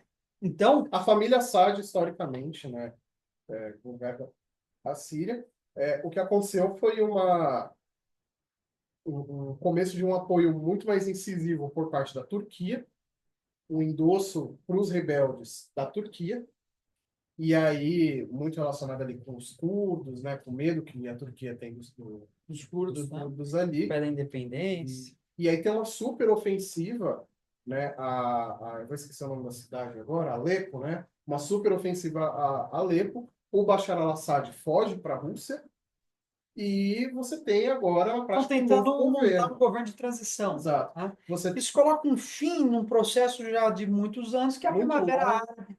Né? E agora, talvez, o último resquício dessa Primavera Árabe, que ainda continua, é o Iêmen, os Houthis, que continua sendo muito importante para pensar o Oriente Médio, que é um grupo xiita também apoiado pelo Irã e que tem atacado os israelenses, inclusive um grupo que não tem tanto poder, mas que tem dado um estrago desgraçado para os israelenses, com ataque com drones a embarcações no Mar Vermelho, né, no espaço aéreo israelense. Então se concretizou esse último processo, agora o Iêmen ainda é talvez o último lugar onde essa Primavera Árabe não se desenrolou completamente. Não?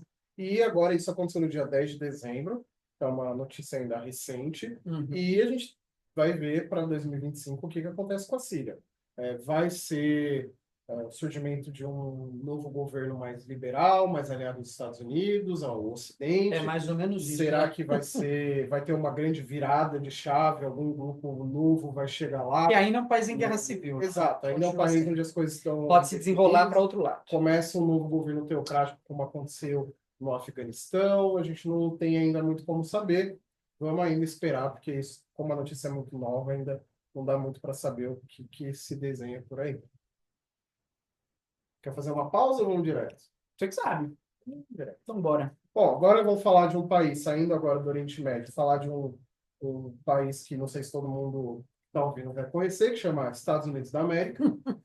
E, bom, a grande notícia dos Estados Unidos na geopolítica foi a eleição, porque, na verdade, acho que os Estados Unidos é o país mais importante, porque o mundo inteiro olha para as eleições dos Estados Unidos e decide suas próprias ações a partir dos Estados Unidos. Isso até China, né, até Rússia, todo mundo acompanhou as eleições entre, de um lado, Donald Trump, do outro, Kamala Harris. Trump pelos republicanos, Harris pelos democratas, né? Trump na direita, extrema direita até, Harris uma centro-direita. O que no Brasil a gente chamaria de uma centro-esquerda, mas não é. Não é, né? Mas que é centro-direita. É a esquerda deles, né? O que eles chamam de esquerda é o que está um pouco menos à direita. No Brasil, os democratas seriam uma centro-direita. Um partido novo, algo assim, né? E, bom, a primeira grande notícia que deu um susto em todo mundo foi o atentado do Trump. O cara tava lá falando, do nada ele sente uma coceira diferente na orelha e tá atirando nele. Tomou um tiro, né? Tomou, na verdade, depois eu vi até que ele não tomou exatamente um tiro. Parece que foi um tiro porque até começou assim, ele virou a cabeça e o tiro veio na orelha, ou seja, se vem um tiro aqui, né, você faz o alinhamento, mas depois viram que parece que a bala acertou um poste de metal, alguma coisa assim, e aí um estilhaço que acabou acertando a orelha dele, não foi nem exatamente o tiro em si. Eu vi alguma coisa nesse sentido. De toda forma, atiraram um candidato à presidência. Os Estados Unidos, que tem uma tradição de grande, já começou no Lincoln, né? Lincoln que foi morto no teatro contra o presidente. Lincoln foi o John Kennedy, né? John Kennedy. O último antes do Trump foi o Reagan, né? Reagan. Se não me engano. Teve o Nixon, se não me engano. Nixon, acho que teve, mas o último foi o Reagan nos anos 80, né? Mas os Estados Unidos têm essa tradição de atirarem presidentes. Um país onde a política sempre foi latente na população, sempre foi um assunto quente para a população, hoje, claro, mais. Mostra também uma espécie de fragmentação. Os Estados Unidos é um país que, apesar de ter passado por uma guerra civil, que dá a coesão nacional muito forte... Nos anos 1800. Final do século XIX, a Guerra de Secessão, tem ali rachaduras importantes, né? Como todo país de origem colonial. No sentido étnico, por exemplo, né? Tem rachaduras ali onde se percebe claramente desigualdades, né? Então tem embates políticos acalorados. Eu acho que chega numa guerra civil, apesar de que, por exemplo, o Texas ameaçou se tornar independente dos Estados Unidos caso o Trump perdesse, não pudesse concorrer às eleições. Principalmente... Né? Então tem esse risco, né? Exato. Isso foi falado principalmente no começo do ano, porque no começo do ano o Trump era acusado de uma série de crimes. Em vários lugares diferentes, eram processos criminais, né, jurídicos diferentes. Ele foi condenado, se não me engano, em alguns, e mesmo assim ele pôde concorrer porque eles não têm tribunal eleitoral. Então ele pôde concorrer mesmo assim e venceu. Depois eu vou até gravar para o pessoal um vídeo falando sobre as diferenças entre... Porque essas eleições foi muito interessante observar as diferenças entre republicanos e democratas, que tem uma nova configuração hoje, e isso dá muito pano para manga. É uma discussão imensa, assim, as novas perspectivas que trouxe a Kamala Harris e o Trump. Cada um, no seu estilo, trouxe modificações profundas nas estruturas do que eram os partidos democratas e os republicanos. Por exemplo, Trump, ele deu uma perspectiva de sair da guerra da Ucrânia, enquanto a Kamala Harris quis continuar. Isso é uma inversão, porque geralmente os republicanos queriam ficar na guerra e os democratas saem.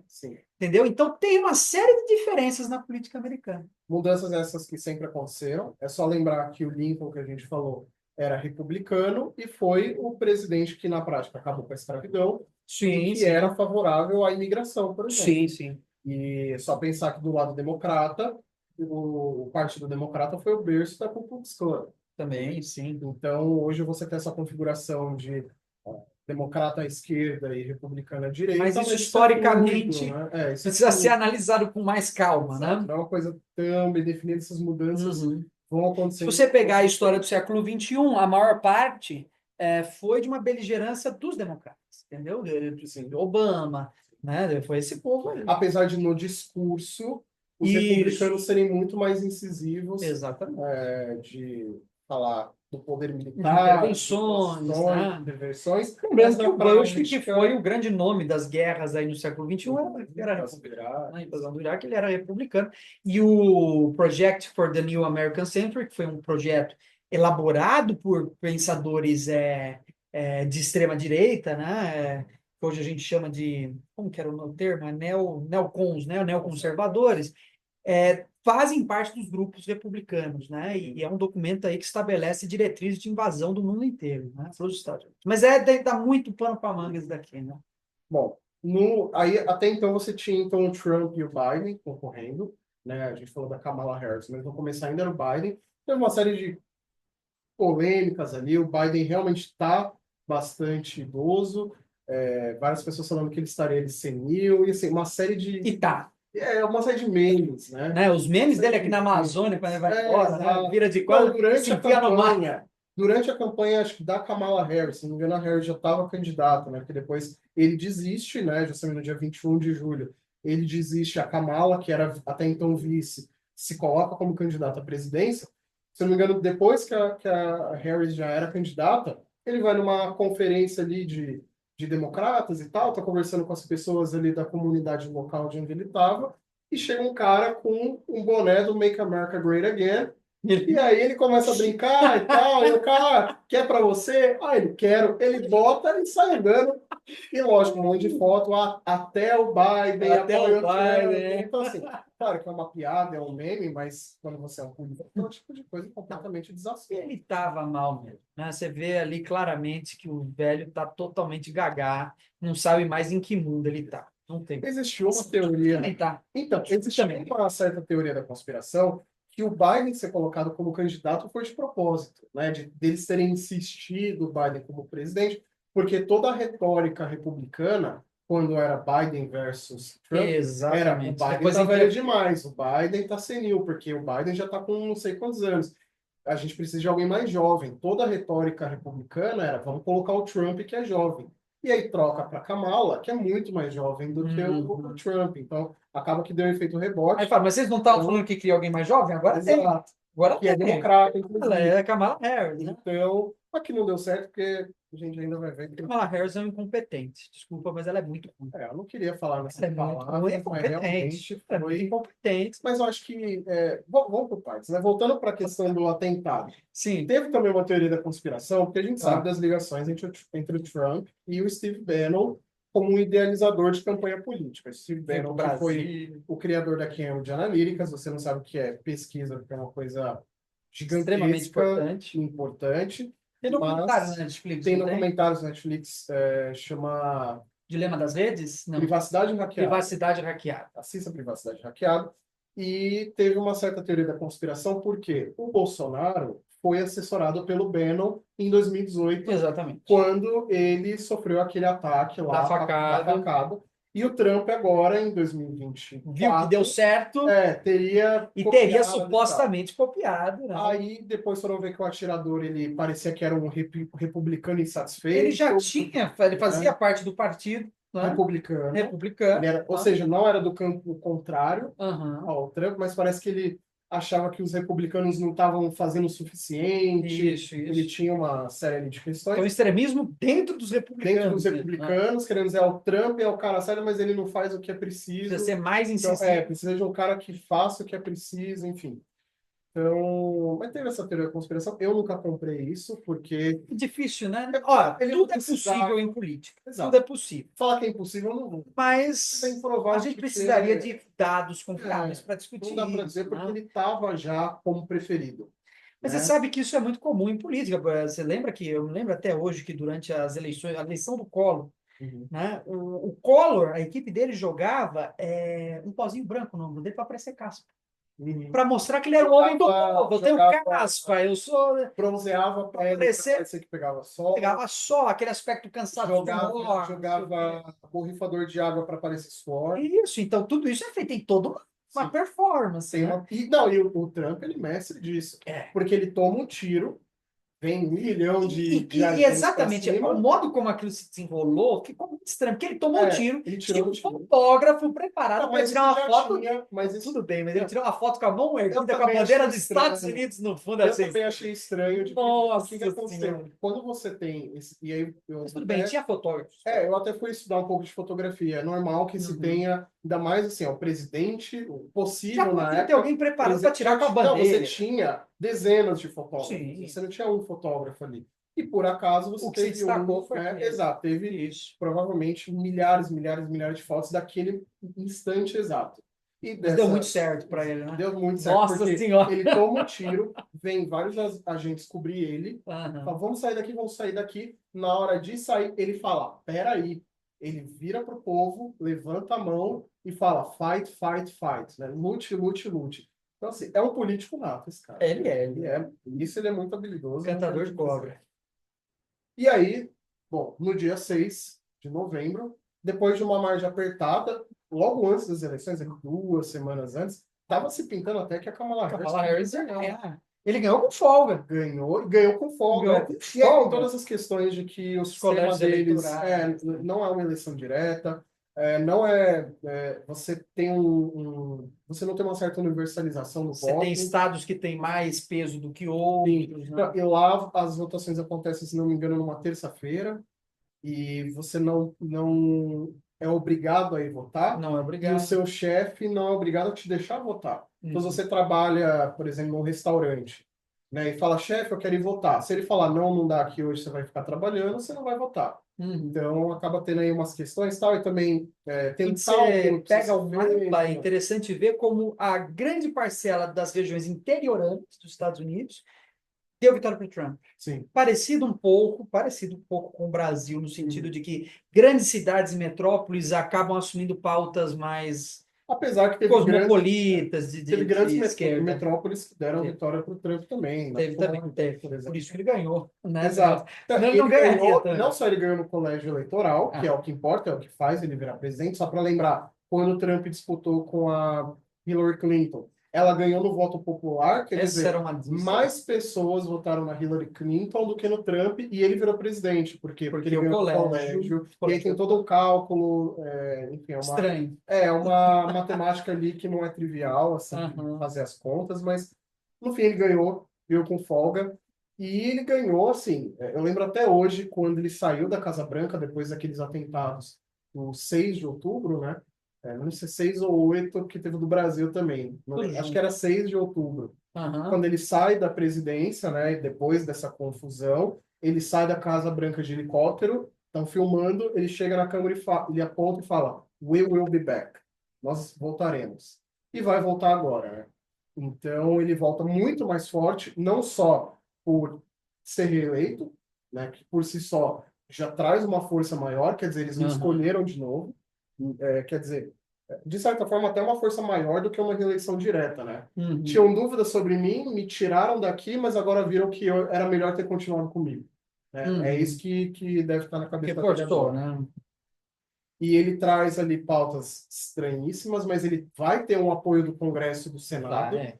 Por Então, exemplo, ele quis resgatar uma lei do final do século XVIII, uhum, né, 1790 e pouco, o Alien Enemy Act, né, ato contra o inimigo alienígena, algo assim, uhum. né, que era, Alienígena, que alien em inglês muita gente viu isso e tem pensou que era alienígena, não, né, alien em inglês seria um estrangeiro, né? Seria estrangeiro, ou estrangeiro nesse seja, caso. era uma lei que permitia, no contexto da independência dos Estados Unidos, a deportação Uhum. compulsória, obrigatória de quem quiser que fosse, né? Sim. Ele quer resgatar isso, quer dizer, tá aqui no meu país, eu não quero que você fique Tchau. obrigatoriamente, tchau, e vai embora, né? E assim, bizarro porque, além das questões econômicas, você tirar trabalhadores do país, porque na prática é isso, tem o custo de você tirar, né? Você tem que pagar um soldado do exército, um policial para fazer isso, você tem que ter um lugar para manter essa pessoa. Sim. O custo para fazer Também isso, não é pouco. não, e é inviável. Assim, se Uhum. ele realmente quisesse pôr isso em prática, não tem como ter esse custo. Então, né, se ele vai cumprir isso ou não, não sei, acho que não.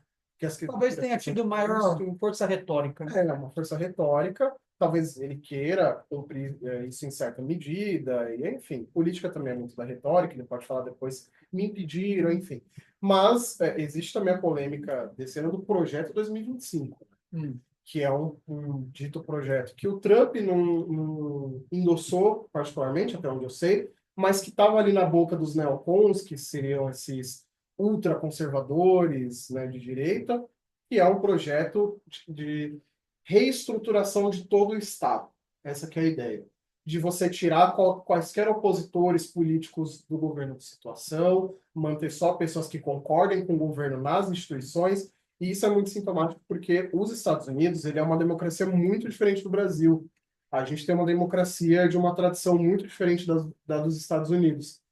Quando a gente vê, por exemplo, isso que eu falei, que nos Estados Unidos você não tem um voto universalizado como no Brasil, onde no Brasil a votação é de domingo, todo mundo é obrigado a votar, né? O voto é compulsório, todo mundo tem oportunidade de votar, porque você tem ali voto em escolas, você sempre tem um lugar perto de você para votar, e você pode pegar folga, etc. Nos Estados Unidos não tem nada disso. Como que é um país democrático? Justamente através das instituições.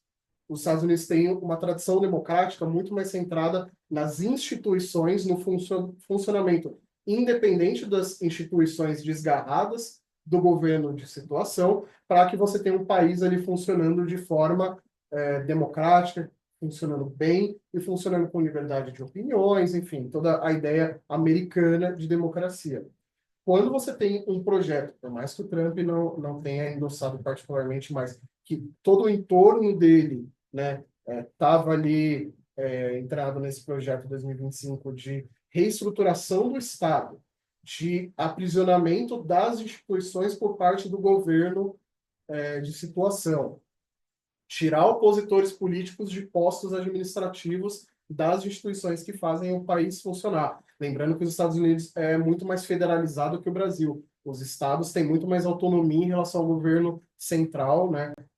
No caso de Washington, né? Aqui no Brasil seria de Brasília, né? É muito mais descentralizado. Então, é uma tentativa de centralizar mais o poder, né?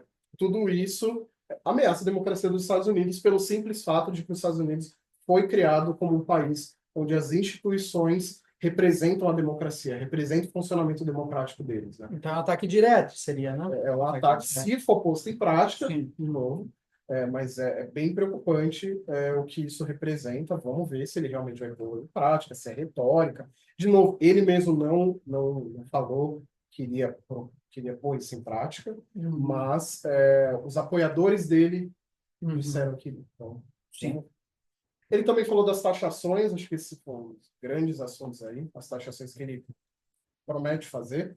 A ideia é basicamente, isso ele vem falando desde 2016, que é, por exemplo, você tem iPhones produzidos pela Apple, que é uma empresa dos Estados Unidos, mas que são fabricados na China. Hoje em dia você já tem coisa sendo transferida para a Malásia, para o Vietnã, já tem uma descentralização, até por medo do que a China vem se tornando. E também uma promessa do Trump foi as taxações, né? Sim. Uma das promessas dele, justamente a ideia de que, isso ele já vinha falando desde 2016, na verdade, essa ideia de que você comprou um iPhone, que foi produzido pela Apple, é uma empresa estadunidense, mas por que ele foi fabricado na China?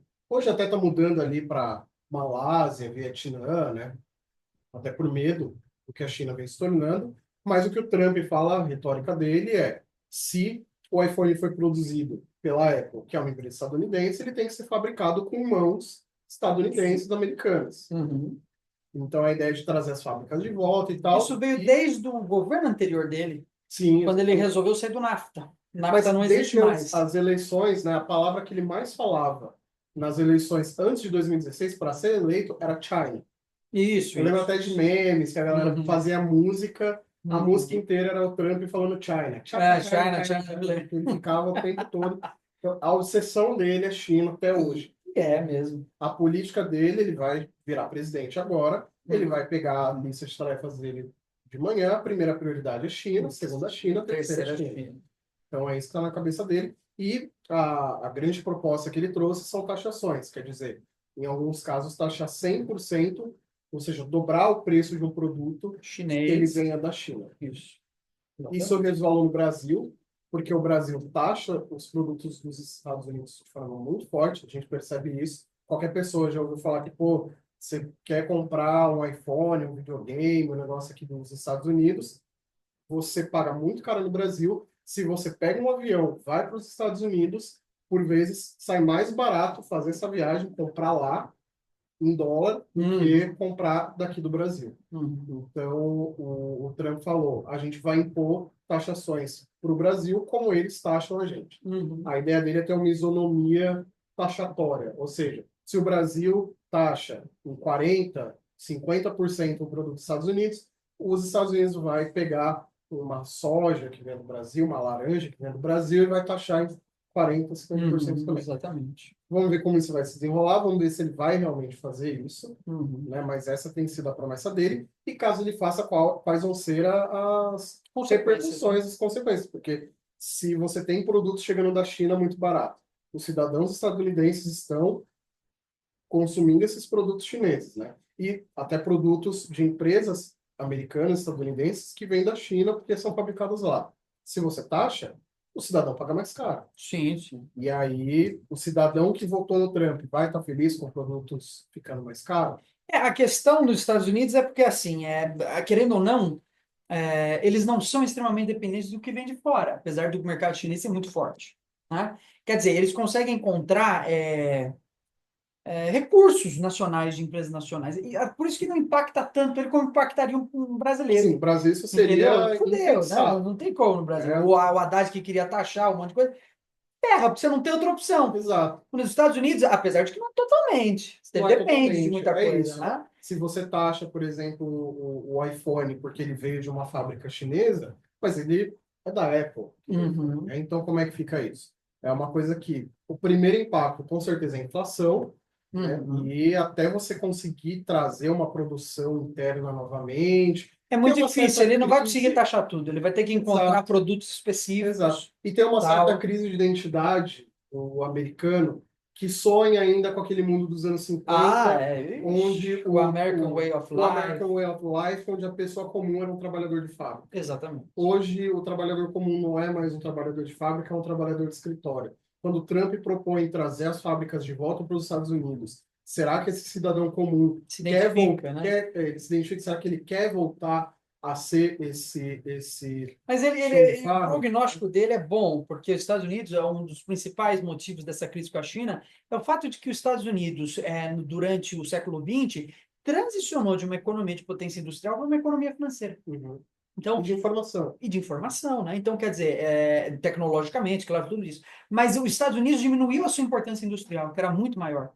E isso prejudicou muito, porque os chineses pegaram essa brecha e falaram, agora a gente está no lugar, você não é mais a potência industrial, agora a gente é. Os chineses que, num primeiro momento, até hoje, no Brasil especialmente, tem um preconceito do produto chinês ser ruim e tal, porque justamente a ideia... Porque veio de anos atrás, onde era Mas precarizado, isso era uma estratégia de longo prazo da China, de e isso produzir é em maior dito escala. isso é dito pelos chineses, não só de produzir em grande escala, ou seja, ter grandes indústrias que produzem para o mundo inteiro para ter capacidade produtiva, mas eles pegavam o iPhone. Quem nunca viu um iPhone da China? Agora tem o Xiaomi. Não, mas o iPhone, você lembra quando eu tinha 10 anos atrás, tinha aqueles iPhone falsos, que camelô, era igualzinho o iPhone, mas muito pior na funcionalidade. Mas o que os chineses estavam fazendo? Copiando. Oferecendo para quem não tinha como comprar. Oferecendo, mas copiando.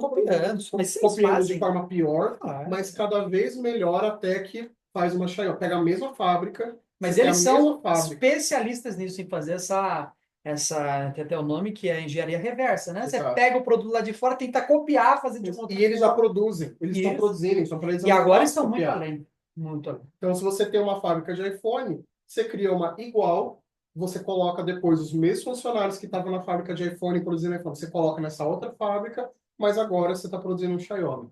Foi isso que a China fez. Falando em China, E falando em China, o último país aqui que a gente vai falar é China, que teve algumas notícias aí, nada muito assustador esse ano, né? Desenvolvimentos tecnológicos. que a China vem fazendo, né? Impressionando nós todos. É aquilo lá, enquanto os Estados Unidos ofereceu um pacote de 3 bilhões de ajuda para 3 países, né? Ucrânia, Israel e Taiwan.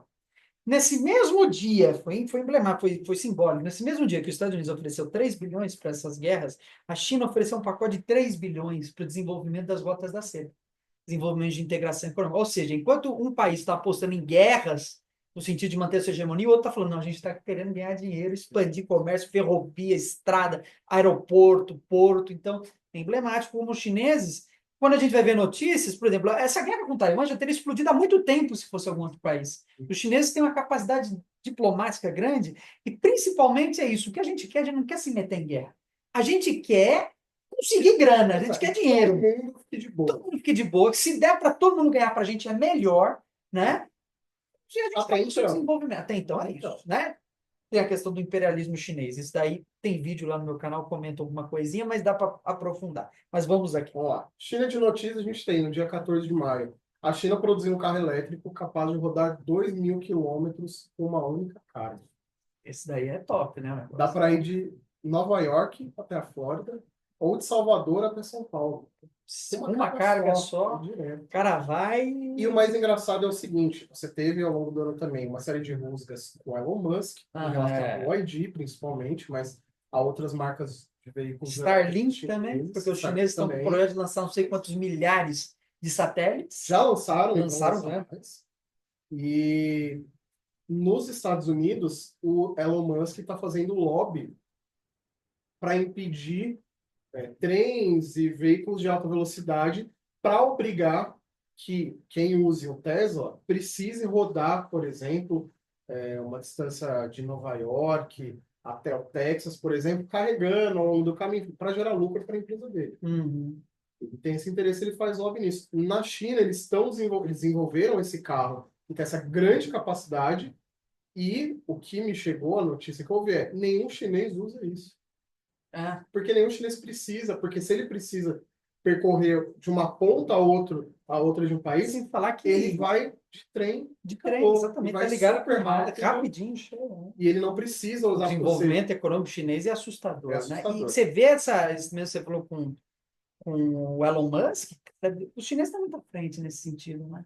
Muito à frente. E o Elon Musk sozinho não tem como competir com o Estado chinês, né? É claro que ele tem o Estado americano por trás. Claro. Né? Mas a China, sim, tem um poder de desenvolvimento fora do comum.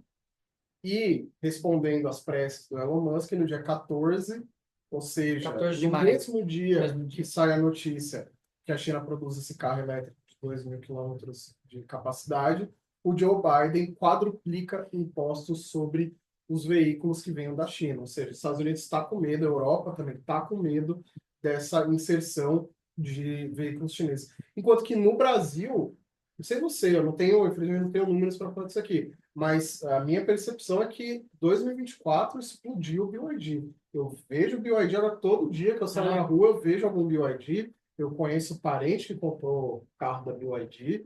Eu vejo, peguei estrada.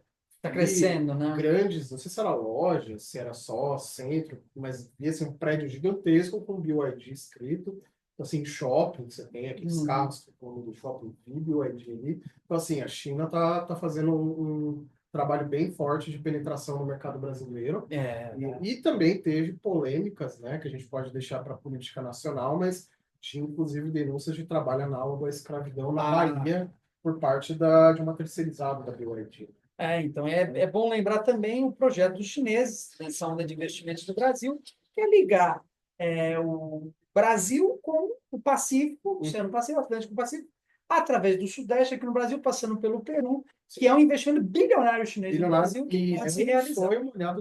É um sonho, porque você vê os Estados Unidos, a sua grande potencialidade econômica, vem do fato de que eles têm dois lados, duas costas. Se o Brasil tiver isso, a sua potencialidade cresce. Bom, e no dia 23 de maio, a China lançou um exercício militar ali para cercar Taiwan. Essa foi um exercício ali. Eu vou falar engraçado, sei que não é engraçado, né? Mas teve aquela história, né? De que os chineses vão lá e disparam uma série de mísseis contra Taiwan. E aí o governo de Taiwan vira e fala assim, algo do tipo, vocês lançaram, nós detectamos aqui, vocês lançaram 7 mísseis contra a ilha, não sei o quê. Aí os chineses falam, não, vocês contaram errado, foram 15.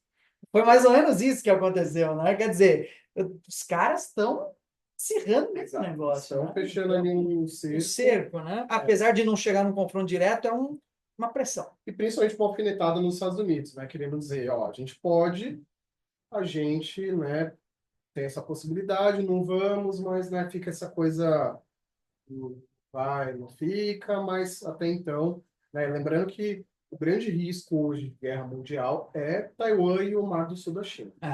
Assim, se surgir um grande conflito mundial no mundo, né, não estou dizendo que vá surgir, mas se surgir, ele deve começar pela região de Taiwan ou até É do Mar do interessante Sul da notar, eu não China. vou entrar nisso agora, porque, é claro, já estamos alongando o vídeo, mas depois a gente pode conversar um pouco também sobre isso, porque já se pode falar na ocorrência de uma guerra mundial de pequena proporção, Uma certo? certa Guerra Porque Fria, né? todos, Guerra Fria, mas você vê um conflito de proporção mundial ocorrendo. Ah, sim. Porque todos os conflitos que a gente observa no continente africano, americano, europeu, asiático e na Oceania, que a Nova Caledônia está aí na parada, todos eles têm um fio comum de ocorrência, não são conflitos isolados. Sim. Então, tem um nível de conflito mundial em andamento, apesar de que a gente não tem a proporção de uma guerra mundial. Sim. Né?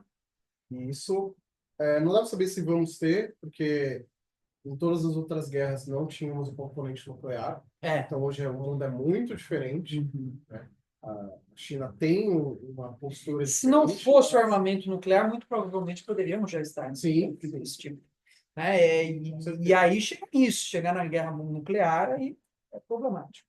Bom, e falando de novo em tecnologia, no dia 25 de maio a China planeja lançar 25 mil satélites espaciais. Então, assim, além dos carros elétricos, que já rivaliza com a Tesla, eles querem rivalizar com a Starlink, do Elon Musk também, com esses projetos. O Elon Musk, que dá é conta de todos os pontos da superfície do planeta, essa rede chinesa, né? Para justamente rivalizar com a Starlink, que tinha essa proposta de ser uma internet universal, que pega no deserto e tal. E aí o Elon Musk que virou amigo praticamente do Donald Trump, né? E que vai ter posição no governo. Sim, ele apoiou e vai no cargo ainda. Ele nem mesmo. E aí também, ali eu coloquei como uma notícia de China, no dia 18 de agosto, mais de 20 países demonstraram interesse em entrar no BRICS. Quer falar um pouco dos desdobramentos?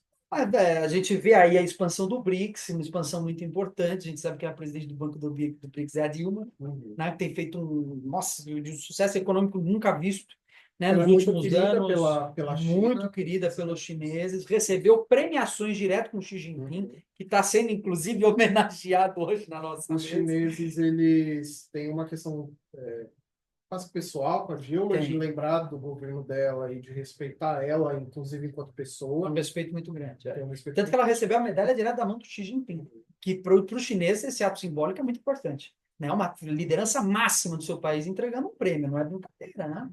Mas, enfim, 20 países querem integrar o BRICS, alguns desdobramentos, né? Então, por exemplo, o enfrentamento ao Bretton Woods, a hegemonia do dólar, isso é importante porque o BRICS ele quer substituir o dólar como moeda de troca. Já se fala numa moeda global, que não seria uma moeda corrente como o dólar, porque o dólar, quase qualquer lugar do mundo, você pode oferecer dólar como pagamento e estabelecimento. A moeda do BRICS seria algo diferente, seria uma moeda justamente só uma moeda que respeitasse as peculiaridades nacionais. Exato, porque não é uma moeda a que gente vai usar, né? A gente não está no nível de superar as contradições nacionais para criar uma moeda internacional. Né? É muito discrepante. Sim. Né? Então, você não consegue fazer isso. Já o Keynes foi um grande defensor da moeda global. Né? O Keynes defendeu. É com ele. O Keynes foi um desses, né? Mas a ideia do BRICS é isso, é você ser capaz de substituir o dólar desde o Bretton Woods, que foram aqueles acordos econômicos, foram nos anos 70, né? O Bretton Woods, acho que foi isso, né? Anos 70, que estabelece o dólar como principal moeda de troca e reserva nacional dos países. Então, as moedas nacionais concordaram em estabelecer seu valor a partir do dólar, uma dolarização mundial. É um grande problema, porque se os Estados Unidos perdem essa hegemonia do dólar e essas reservas retornam para os Estados Unidos, eles têm uma inflação imensa. Lembrando que, se eu não me engano, mais dólares foram emitidos desde a pandemia do que em todos os 200 anos anteriores. Então, já é Hoje no mundo existe mais dólar que foi emitido de 2020 para cá do que existe dólar que foi feito desde, acho que 1700, 1800 e alguma coisa. Já é um dado assombrador, né? Assustador. Então, é um enfrentamento desse tipo de hegemonia. A gente tem o FMI e o Banco Mundial que também saem atingidos, porque o mundo inteiro sempre que precisou de um empréstimo internacional recorreu a essas organizações internacionais, e agora os chineses oferecem um preço muito melhor. Os BRICS, né? Os BRICS, né? Mas A China, principalmente, porque a China, por exemplo, principalmente. na África, né? China com os africanos é uma coisa sensacional, porque eles fazem acordos, que até o princípio do chinês é esse, acordo de ganho mútuo. Sim. Quer dizer, se peguem esse livro aqui do Xi Jinping, ele trabalha muito essas ideias, vocês vão ver como é interessante. Quer dizer, e é claro que ninguém está dizendo aqui que chinês é bonzinho, eu quero que você ganhe comigo. Eles estão. Eles sabem que isso tira os americanos da jogada. Eles Quando os americanos querem ganhar 300% de lucro, eu me contento com 2%, 2% de lucro. Jogo lá embaixo, que eles chegam até a perdoar a dívida de países africanos que tinham com a China. Eu jogo lá embaixo, todo mundo vai querer fazer negócio comigo, eu vou sair ganhando. Exato. Né? Então, os Estados Unidos é para tirar os caras da jogada. Ninguém garante que amanhã a China, tirando os Estados Unidos, faça como os Estados Unidos faz. Exato. Né? Mas, por enquanto, tem feito isso. Por enquanto, eles têm agido dessa forma. Aí teve mais o quê? A crise financeira de 2008 levou os países a procurarem novas fontes de financiamento, certo? Poder de sanção dos Estados Unidos sai muito atingido, porque a China agora tem maior capacidade de negociação mundial. Isso é até interessante, porque os Estados Unidos passa a embargar o mundo inteiro, e agora todos os países, na medida que tem mais países embargados, eles se unem contra ele também, né? Então também... Uma moeda que sai pela culatra. Um tiro que sai pela culatra. Vai, por exemplo, a Rússia colocou a sanção contra a Rússia. Putin vai ser preso. Então, Putin fala, beleza, vou conversar com a Coreia do Norte, que está na mesma situação que eu. Vou conversar com o Irã, a Venezuela, com o Irã, aí os Estados Unidos vai sancionando. E não são países. Não é um pessoal. E aí você vai sancionando todo mundo. Chega uma hora que você sancionou metade do mundo. E aí você que ficou sancionado. Exato. Você sancionou os outros e você sancionou tanta gente que você acaba sancionado. Exato. Né? Eu não vou fazer comércio com o meu vizinho porque ele fede. Aí você para de fazer comércio com todo mundo. Eu não vou comercializar com a vizinha. É meio que você se expulsando. Você vai se expulsando. É isso. E tá isso. Por fim, né, Estados Unidos é muito prejudicado nos próximos anos em relação à balança da geopolítica mundial. Isso daí o BRICS tem outros vídeos no canal comentando, principalmente geopolítica energética, né? Oriente Médio, os países do Golfo Pérsico entram muito ali junto, apoiando a China, tudo mais, mas isso a gente pode abordar mais profundamente depois. E a última notícia da China. Lula recebe Xi. Brasil. O Chile veio, na verdade, para o G20. O Xi Jinping, que é o primeiro-ministro da China. Aproveitou e foi para Brasília. Teve vários acordos aí com Lula, reforçando uma amizade entre o governo brasileiro e chinês, pelo menos nesse momento que o Lula é presidente, e reforçando o respeito que a China tem demonstrado para o Brasil, né, nesse momento que o Lula é presidente. Quando o Lula toma posse, em seguida ele vai para os Estados Unidos e depois para a China recebe ele como um herói. Uhum. Sim, exatamente. Bom, e para finalizar, encontros internacionais que a gente teve agora no final do ano. Primeiro a gente teve, no dia 11 de novembro, a COP29, em Baku, na capital do Azerbaijão. E foi um encontro meio esquisito, pessoas que falaram que foi uma das piores dos últimos tempos, porque justamente foi no Azerbaijão, o país que tem uma... economia do gás natural, né, que é extremamente poluente. Sinceramente é ruim. Você tem que ir nesses países onde a contradição está lá, sabe? Uhum. Então, ali que tá poluindo muito, vamos lá, e é bom que aquilo se propague ali. Exato. O problema é que você tem, nesse caso, você tem um país que não tem grandes interesses em proteção do clima. E o que foi falado é justamente que você tem até acordos de gás natural sendo feitos durante a COP. Então. Ou seja, então lá os representantes já vão fechar o negócio aí. Como todo mundo falar sobre proteção ao clima, a gente já discute como que a gente vai aumentar a produção de gás natural, extração de petróleo, já está todo mundo tá todo mundo lá e acabou, né? Então isso é uma grande contradição e que foi especialmente, assim, sempre tem essa preocupação, né? Porque já está todo mundo discutindo combustível, formas de combustível e tal, você tem certos acordos, sempre tem essa preocupação dos países o país sediador de prevenir isso, mas no caso em Baku, no Azerbaijão... Um dos principais centros a serem discutidos ali da discussão foi uma espécie de compensação dos países subdesenvolvidos no processo de desenvolvimento, que seria criado um fundo internacional de financiamento desses países, porque o desenvolvimento tem um custo ambiental muito alto, a industrialização é extremamente poluente. Para que os países consigam se desenvolver sem esse custo, seria necessário um grande financiamento aplicado numa indústria verde, mais protegida, tal. A gente já viu que ano passa, ano vai, ano vem, isso não ocorre, não vai para lugar nenhum, porque o capitalismo é um sistema de contradições perpétuas não resolvíveis. Eu passo uma aposta com você que a gente daqui 50 anos vai estar gravando vídeo aqui para o YouTube. 50 anos. 50, claro, em 2074, 2075. Sim. 2075, vão estar falando, não, que teve a COP agora, eles estão tentando, e não vai dar pela nada. natureza já vai ter dado conta Já de vai ter, resolver pra gente já vai esse ter problema. resolvido muita coisa. Bom, aí não só pela localidade, mas também foi uma COP de incerteza por conta do Trump, né? Porque agora o Trump vai assumir e o Trump não tem nenhum compromisso com o clima, fala mal, inclusive, Diz desse que é tipo. ideológico essas É ideológico. propostas, né? Então, Que é como é que você para vai... defender o desenvolvimento chinês. Sim. Para ele é isso. Ele fala, bom, isso é porque a China não se considera desenvolvida. Para eles é ótimo, porque não é desenvolvido, não tem que seguir metas de diminuição de poluição. Então a China não é desenvolvida, ele fala, bom, isso daí é para proteger o desenvolvimento chinês e os americanos vão ficar para trás. E aí vai ocorrendo tudo isso. E aí não E é fica... interessante notar que a China, apesar de ser um dos países mais poluentes do mundo, isso é extremamente criticável mesmo, é o país que mais investe em tecnologias verdes no mundo. Então, pelo menos E faz mais algo. polui em termos absolutos. Porque às vezes você fala assim, quem É, polui mais em termos absolutos? hum, China ou é Portugal? claro, China. sim. Se você Mas pegar quando você relativo, divide por a habitante, China tem uma população Portugal, por imensa, exemplo, não tem comparação. e, bom, o prognóstico bom para o Brasil, então, é que a próxima COP vai ser aqui em Belém, no Pará.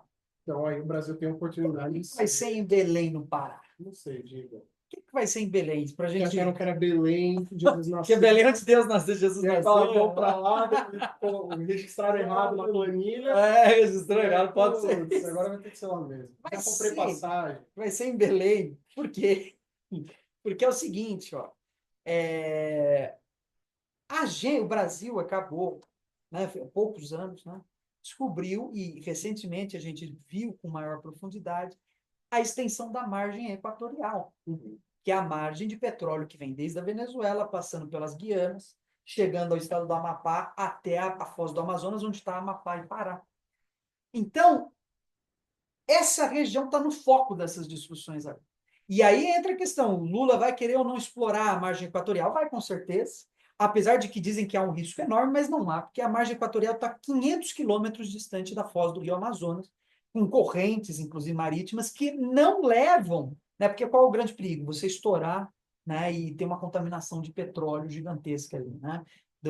A Petrobras não tem um histórico nesse sentido, né? E muito difícil, porque as correntes marítimas levam esse petróleo embora, então não contaminaria a foz do Amazonas. Então é um grande candidato, até porque o dilema sempre foi: petróleo está com a Venezuela, o que a gente faz, né? Agora que sabe que essa margem não está só na Venezuela, mas passa pela Guiana e chega no Brasil, Brasil entra como um alvo importantíssimo para os Estados Unidos, tal qual a Venezuela. A gente precisa controlar, e aí é muito interessante que analistas internacionais já passem por lá, já tem uma certa relação com o local, já vejam, né, como que está o nível do projeto, vem especialistas em meio ambiente, engenheiros, tudo isso já vira, né, já dá um pano maravilhoso ali para a geopolítica americana já ter contato com essas regiões, né? Então, o Brasil é uma boa escolha. O Brasil tem um histórico de proteção ambiental muito bom, apesar dos apesares, né? Nossa matriz energética ela é majoritariamente limpa, né? Mas entra essa questão da margem equatorial muito forte recentemente, né? E falando em protagonismo brasileiro, no dia 18 de novembro, ou seja, uma semana depois da COP, os líderes mundiais vêm para o Brasil, para o Rio de Janeiro, onde teve o G20. Então, foi ali uma semana de evento. E durante o evento, os líderes mundiais fizeram ali um documento final, que foi uma vitória diplomática para o Brasil pelos assuntos que puderam ser abordados ali com as assinaturas que tiveram ali. Teve uma reiteração do compromisso com o Acordo de Paris, né, falando da importância de controlar o clima. Hoje já se fala no controle de aumento de até 1,5 graus Celsius. Tanto que o Brasil, na última COP, que foi a 28, eles foram com a chamada missão 1.5, que era o que? A missão controlar os níveis de emissão de carbono até o aquecimento de 1,5 graus. Do planeta, né? Do Lembrando planeta, que é uma aquecimento temperatura médio. média do planeta. Isso. Quando você E tinha aí você fala 1,5 e fala, mas não é quente. É um médio, grau e poxa. meio, um grau e meio, Um pô, grau e meio é faz nada, nenhum. é um pouquinho Agora, mais um quente. É grau e médio, meio, poxa. é que tem lugar que vai esfriar Claro. -10 e tem lugar que vai esquentar E porque mais tem 11, variações, tem lugar que vai ficar mais frio. sabe? Né? Então tem variações Por conta de imensas. Né? balanço. Exatamente. E um destaque é a citação de gás e Ucrânia no texto, apesar de que tiveram algumas críticas quanto a essa citação, essas citações não serem tão incisivas, né? Tiveram citações a buscas de paz em gás na Ucrânia, o que, como é um assunto espinhoso e o G20 não é o lugar de se tratar desse tipo de questão, foi visto como uma vitória diplomática do Brasil, simplesmente ter incluído isso no texto. É interessante. Então, o Brasil foi bastante fortalecido diplomaticamente nesse sentido. E bom relembrar que agora os BRICS representam um conjunto de riqueza global maior que o G20. Né? Passou o G20. Quer dizer, hoje o BRICS é uma organização mais importante economicamente que o G20. Número de PIB, se não De me engano, PIB, né? De população. de população, Produção industrial, território. eu acho que eu não tenho certeza se já passou, creio que não, mas está perto. Né? Algo assim. Então, e para finalizar, no dia 19, ou seja, durante o G20, o Lula propõe novamente uma taxação de super ricos, que é um mote do Lula, e é uma taxação de super ricos global, não é que eles vão taxar. Claro, nacionalmente o Lula também vem trazendo essa ideia. Agora você teve a notícia, se não me engano, em novembro, da aumento da isenção do imposto de renda, que está atrelado a aumento de imposto de renda acima de 50 mil reais, se não me engano. Isso. Mas a proposta, quando o Lula fala no G20, é de trazer uma taxação planetária, quase. Né? Você tem um acordo internacional entre vários países para taxar super ricos, e aí não é o rico do Brasil que mora na Alphaville. É o bilionário dos diferentes países taxar essas pessoas para financiar... Reverter programas. Exato, para reverter para a pobreza em Distribuição de lugares, renda. por exemplo, em países na África, né? E aí seria uma aliança global de você taxar bilionários em diferentes países para financiar. É uma redistribuição de renda global. Exato. Interessantíssimo. Isso daí. Vamos ver o que sai daí, né? É isso, acabamos. Bom, foi pouca coisa. Um programa curto, não falamos nada. É bom reiterar que a gente deu assim, um comentário geral, porque cada um desses temas a gente poderia ficar. A gente não falou inteiros, quase né? de Coreia do Sul, a gente não citou o continente africano. Que já teve a muita coisa esse ano. Não citou Oceania. Então, é claro que isso aí, em outros vídeos, a gente vai abordando e vai indo. Tem um ano inteiro. Um ano. A gente vai no nosso o tempo do pensamento, não tem que dar produção. Não é? Isso, Léo. Obrigadão por ter vindo aí. Muito obrigado. Sempre nosso físico de humanas.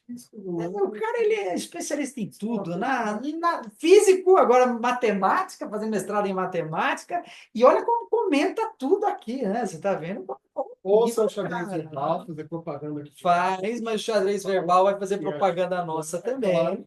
Claro. E aí, ouçam, porque eu não tenho bem informado através do programa deles. É um pouco demandante pelo tempo, mas é gostoso. Interessante, vocês têm outras opções que vocês podem ver com mais calma. Tá? Aqui a gente fez semanal, de tudo, né? Sem ir nos mínimos detalhes, né? Com comentários gerais. Mas é isso, pessoal. Fiquem aí com o vídeo, espero que vocês curtam direitinho e até uma próxima. Até mais aí.